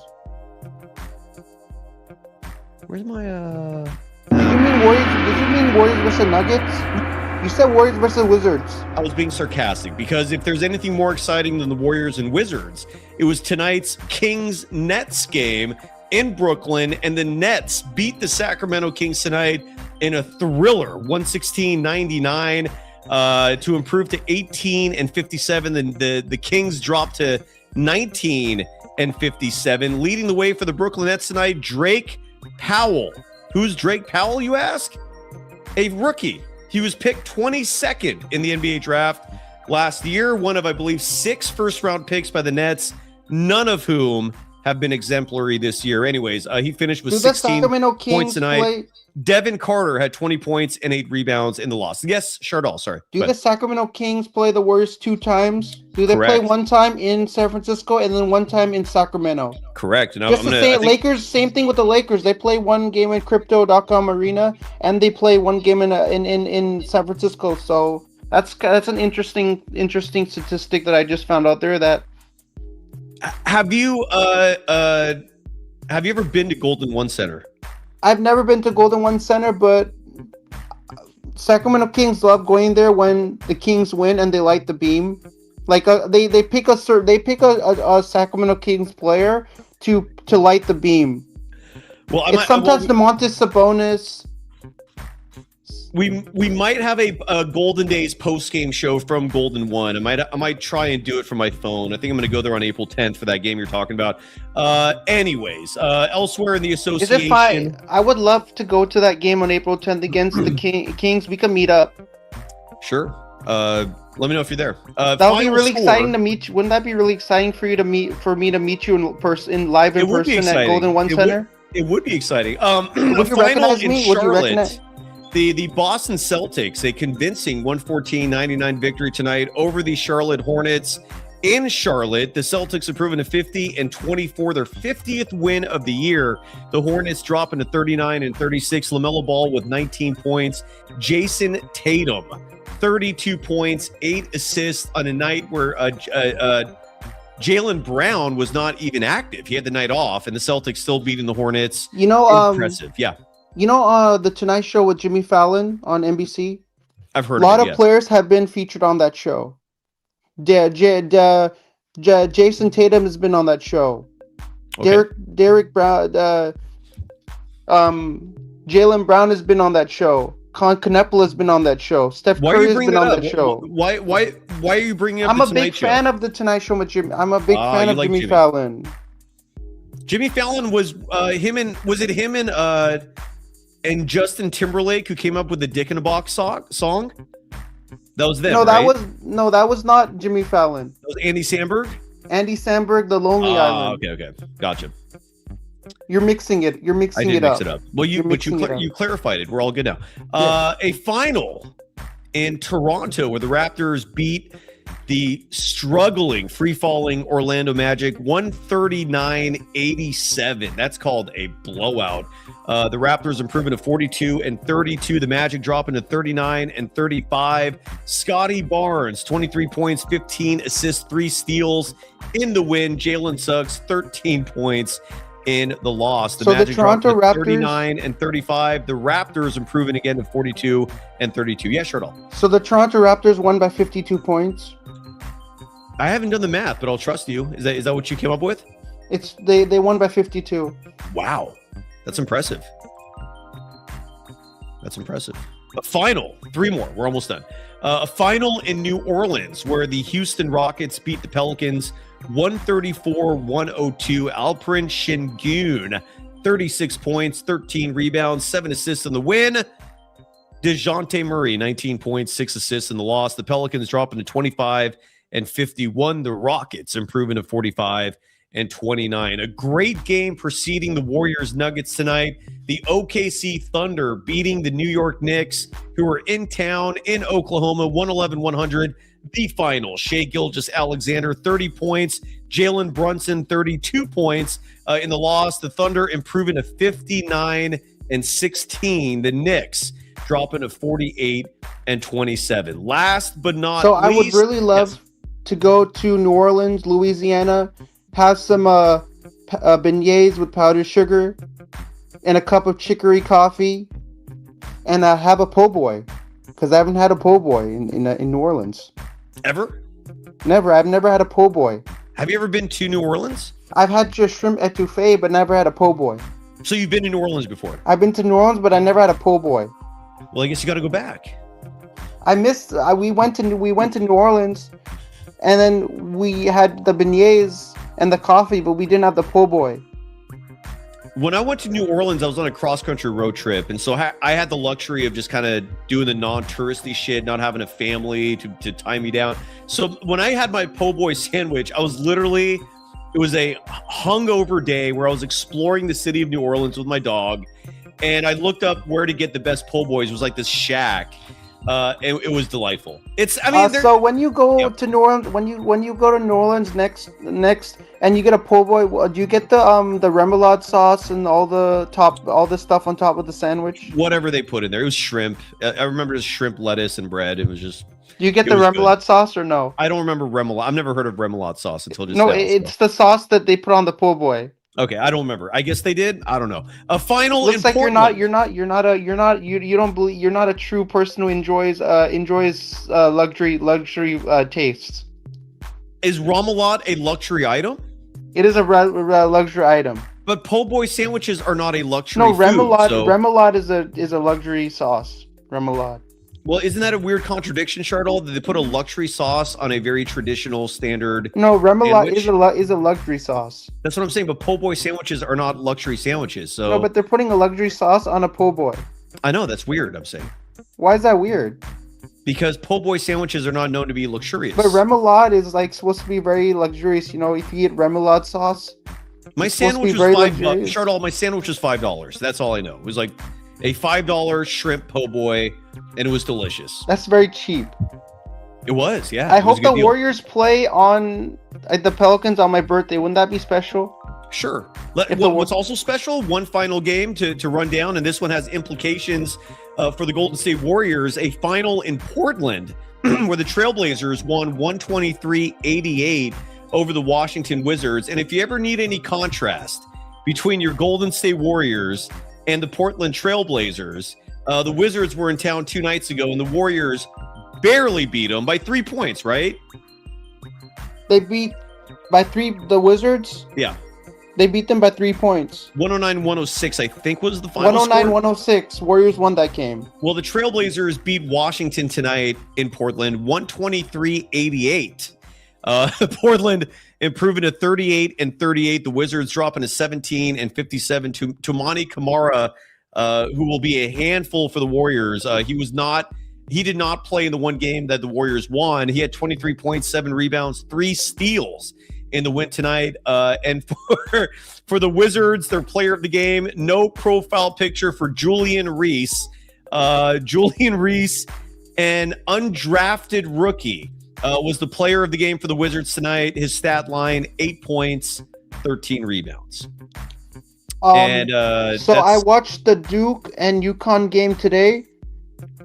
UConn beat Duke on a game-winning half-court three-point shot by Braylon Mullins. I predicted Duke to win it all in my Final Four in my bracket for March Madness. I predicted Duke to win it all. They got eliminated, so Duke messed up my bracket. Ooh, that's brutal. I hate Duke. Duke messed up my bracket. Sons of bitches. F Duke. They messed up my bracket. Well, Duke, when I was in high school, I won my They screwed up my bracket. You know that? They screwed up my bracket. I heard you. When I was in high school, I won my entire high school's bracket. And Duke was the team that won it for me. So we have different feelings about Duke, Chardol, and that's okay. But I really wanted Duke to win it all. I know, but they just, and my Final Four prediction was Arizona and Duke. If the season ended today, the Portland Trailblazers would be hosting the Golden State Warriors in the 9-10 play-in game. The Phoenix Suns would be hosting the LA Clippers in the 7-8 play-in game. So if the Blazers are the 9th seed and Warriors are the 10th seed and the Suns are the 7th seed and the Clippers are the 8th seed, That means if the Warriors beat the Blazers, and then the Warriors face the loser of the Suns and the Clippers, and if the Warriors win both of those games, OKC and Golden State will be the first round matchup. Correct. Over in the East, if the season ended today, you'd have Miami and Charlotte playing in the 9-10 plan. You'd have Philly as the 7 seed, Orlando as the 8 seed. No other changes in the 1 through 8. So you're saying OKC is still number 1. San Antonio is still number 2. The Lakers would play the Rockets if the season ended today. An interesting side note that the Houston Rockets will likely be the team that LA, Denver, and Minnesota all vie to play in the first round, given they're likely going to be the easiest exit. So you might see a battle there between LA, Denver, and Minnesota to finish as the 3 seed, because whoever does not finish as the 3 seed will have to play each other.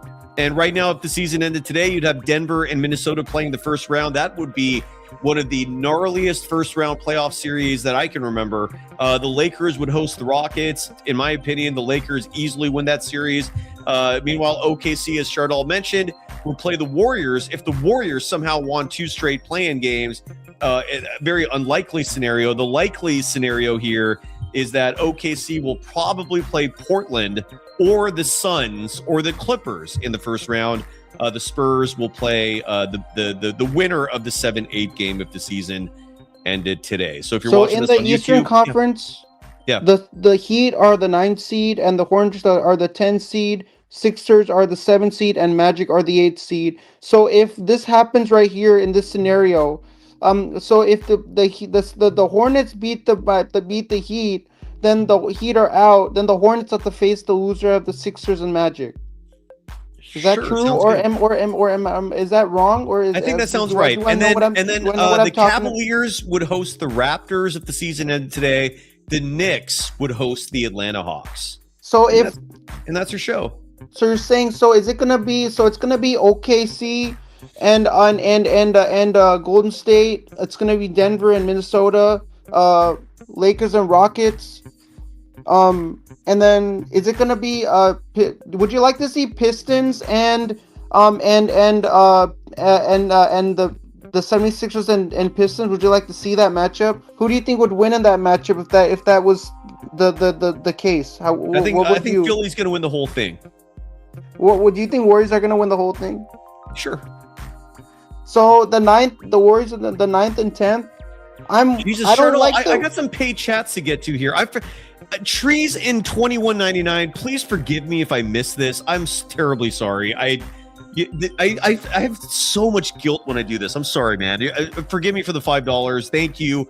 Trees in 21.99 writes, I think trading Jimmy Butler's insane contract should be a priority this offseason. We could hypothetically get a huge return. What do you think? Trees in 21.99. I hope you're still watching so you can hear the answer to this. Please forgive me again for getting to this so late. Jimmy Butler does not have value, like at all. So the only way you can trade that contract, I agree that it's a bloated mess on the Warriors salary cap, and it hinders them for nearly every other possible personnel move that they would probably like to make. He's going to make close to $60 million next year, which again is insane. So, and because of how high the number is, and the fact that Jimmy Butler is not expected to come back from a torn ACL until at least the midway point, he is about as damaged of an asset as you can find. Now, if you attach a first round pick, now you're talking. But so we have a question. We have a comment from Kenneth Contreras. He said, "Shardal's voice reminds me of a dog's ball breath." Can you please tell me that's offensive? I don't sound anything like that. Why would you say that, Kenneth? I don't even sound anything like that. That's offensive. Why would you say that? Well, where do you say that? Oh, right here. Hold on. He writes at 12:50 a.m. He said that. Kenneth Contreras at 12:50 a.m. Hold on, I'm getting to it. Kenneth Contreras, right here? That one, 12:50 a.m. Well, I mean, what if his dog's balls smell good? But that's offensive. Is it? It's offensive to me. I don't sound like that. Well, what does a dog's ball sound like? I don't even know what that means. No, but Kenneth just put that in there. My dog doesn't even have balls. My dog was neutered. What does Kenneth mean by that comment? I don't know. Kenneth, you're calling me Kenneth, unusual. follow up with a description of what a dog's ball breath actually. You're calling me unusual. I think Kenneth's unusual. He's more the quirky, unusual guy that I know. All right. He's saying all kinds of things like that. I hate Kenneth. What are you doing saying all that stuff, Kenneth? All right. And Rizep 101 is saying that you seem like you cry after every sentence. I don't cry after every sentence. I don't cry. Ace 1900 says, your voice reminds him of the old guy from Family. Which old guy from Family Guy? Who's the old guy from? I love Family Guy. Which old guy? Who sounds like Christ? I sound like Christ. The old guy from Family Guy who sounds like Christ. I'm not an old guy, but I do sound like Christ. Although, which guy is that? Hold on, I gotta look that up. Old guy from Family Guy who sounds like Christ. Well, I'm not gonna add the Christ part. I'm just gonna go old guy from Family Guy because the only old guy I can think of is the wife's dad. Is it Herbert? Herbert's the old guy who sounds like Christ. Wait, hold on. First of all, I don't think he's saying that. Wait, is he saying that? The old guy? Hold on. Let me share my screen so you folks can see what I'm talking about here. Is it this dude? This guy? Yeah, it's that guy from Family Guy. This guy sounds like you, Shardall? That's what this guy. He sounds like me. This guy. Is this the old creepy perv? The old creepy pervert from Family Guy. I don't remember how he sounds. I remember like the gay guy that the daughter dates for a little while. Pervert is he's a pedo. He's a pedo? I know. F49 Minded says Shardall is up on his Family Guy knowledge. I know everything about Family Guy. Shardall, do you think you sound like this guy? Like, in your opinion, do you sound like him? I do not sound like this guy. Okay. I don't remember this character, and I thought I've been watching Family Guy for years. I do not. He looks familiar, but I don't remember how the sound of his voice sounds. Sorry to be redundant. Anyways, all right. Well, Shardall, you're a good sport. I promise. You're a damn good sport. And anyways, so Shardall, any final can you tell me what is a Mystery Science 3000? I told you about that. It's a show where two dudes. And I think maybe an alien. There might have been a third. This was decades ago. But it was a show where basically you're watching people comment on a movie. And that was kind of like your idea for a show, wasn't it? Like wasn't your idea do a podcast of like two guys just watching South Park or Family Guy and commenting on it? That was your idea, right? That was me. Yeah, so Mystery Science Theater 3000 that's the same premise, except they watched like really bad movies. That was another part of their thing. Like they weren't watching cool movies or anything like that. They watched like just the worst movies on the planet, and they were entertaining. So, anyways, that was a long I would love to watch Mystery Science 3000. Shardall and 49ers minded as well. Dean Chambers saying you watch for free on their website, Mystery Science Theater 3000. Well, that's good to know. So Shardall, just Google Mystery Science Theater 3000 and you can watch anything there and you can see what I'm talking about. And maybe that can be an inspiration for you to create something similar. So Rinda 3259 is saying I need to be in 2K as a commentator. Cool, because you love NBA 2K, right? So I should be commentating the game, right? I don't know if this is a compliment. Alazar Ben Israel saying you're the Podziemski of closing shows. Is that a compliment? No, I'm not the Podziemski of closing shows. I'm the Steph Curry of closing shows. There you go. So correct them. There you go. Dude, it's Manny's getting up. He's just waking up. It's 4 a.m. in Florida. I'm so sorry, Manny. It's Monday. God damn it. I haven't seen you, OMG. It's Manny. You should come back on the show. We missed you. Come back on the show. You haven't been coming on the show. That's a good point. He hasn't. It's been a few weeks. You can follow him on social media. He's got a Congrats on your fiance, brother. You did well. You did well, sir. The Golden State Warriors are playing the Spurs on Wednesday. Yes, and then the Cavaliers on Thursday in San Francisco. Yes. So, his name is it's Herbert like girls the are a Pervert. different species or something. Oh, who needs them? Hold on a second. Okay, hold on. We'll listen to Herbert the Pervert for like just a second. His name's Herbert the Pervert. Why do I not remember like his voice? Anyways, let's listen to Herbert the Pervert for just 1 second here before you go. Sure, do you remember what he sounds like? And then I'll give my score prediction for the Spurs and Warriors game, and I'll shout both our channels out. All right, we'll play this for just a second, so we don't have any and then can I give my score prediction for the of course. Spurs and Warriors game? Let's listen to Herbert the Pervert really quickly. Then I'll shout. It's like girls are a different species or something. Oh, who needs them? You like popsicles? Well, oh, I do kind of sound like him. I do kind of sound like the old guy. I do. Now I get it. I do sound like him. I do sound like Herbert. I do sound like him. You like popsicles? Yeah, I do sound like him now. Get it? I sound like Herbert now. Get it? Now Kinda, a little bit. No, do I sound like him or no? Herbert the Pervert. I don't know. No, but I'm not a pervert. I sound like Herbert.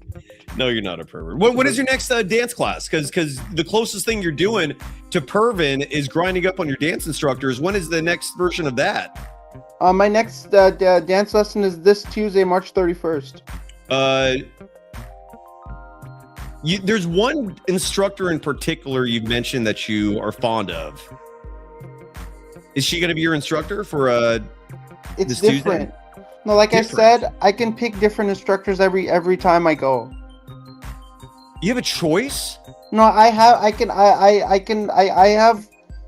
can pick between which teacher I want. See, in the moment we talk about dance, people want to see the video. Why do people want to see? Why do people want to see the video? Because you've talked about it, so I want to see you dance. I'm riveted. Larry Hood's in our chat is asking, are your dance instructors male? They're male and female.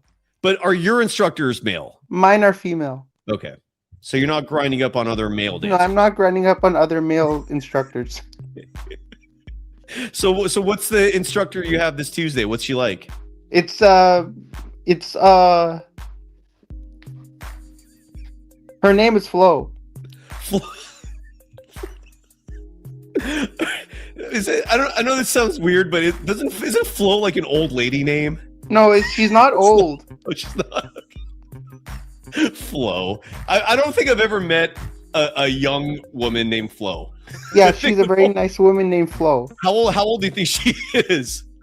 She's around in her 30s. And Flo is short for Florence? Florinda. Florinda. Interesting. All right. No, and she her name came from it. It came from Cinderella. Oh. Lucinda, okay. Florinda. You know the three from Cinderella and the Sleeping Beauty and all the other people like that? Yeah. That's where her name came from. So she has a Cinderella inspired reference. All right. Well, we'll get an update from you on that Wednesday, right? On Wednesday? Because Wednesday post game, Warriors Spurs post game. Shardal, you'll give us an update on how your dance lesson went. I'll update you on Wednesday. I'm a stay-at-home son. So let me give you my score prediction for the Spurs and Warriors game. You talking during that actually kind of fits because now when we watch Ben Stiller, stay-at-home son.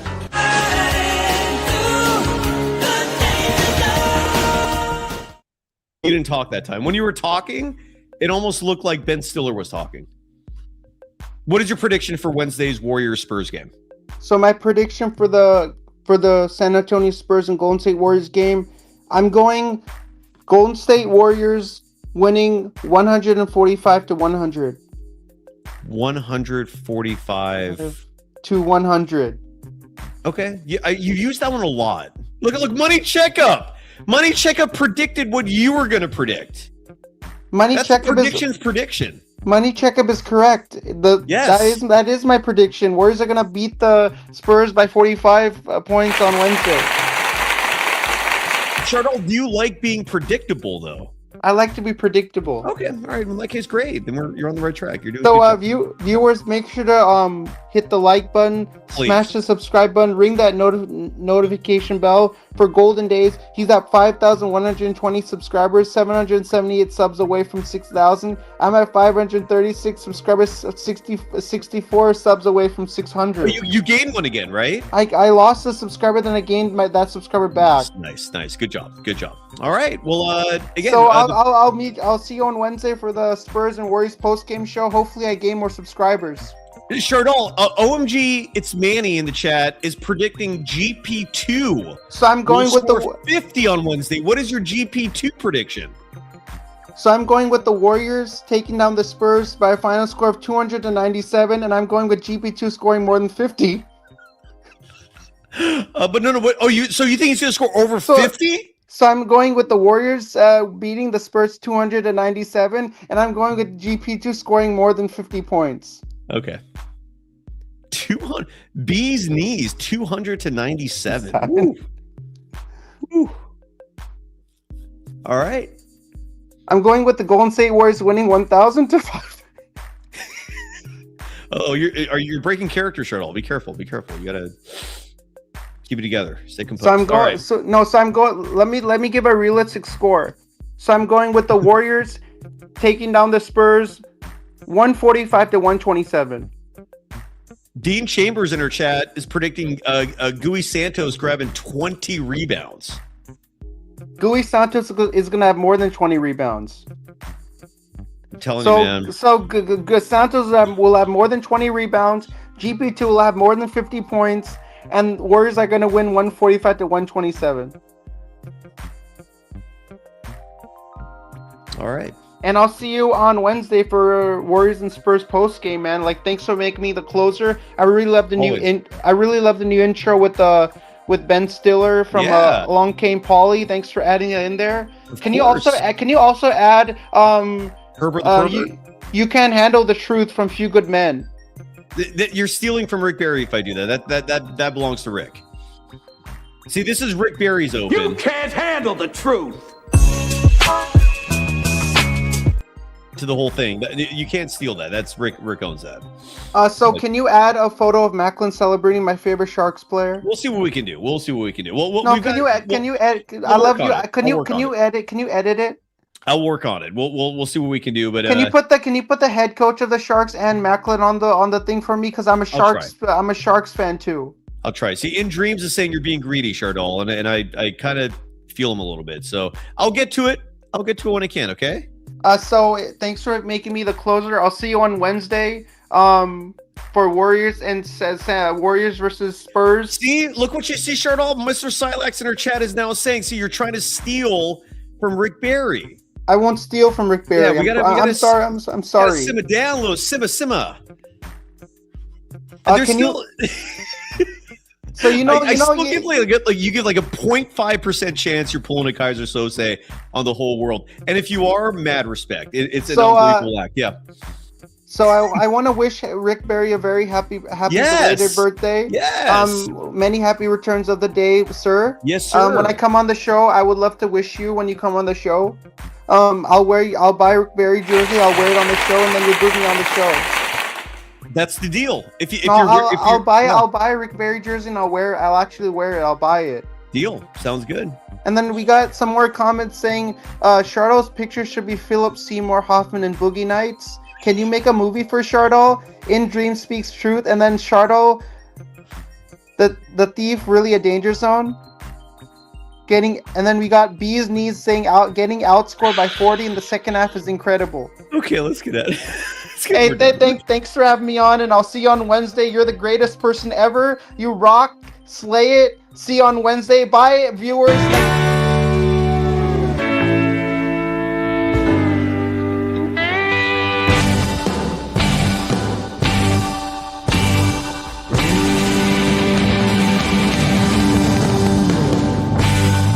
Bye-bye.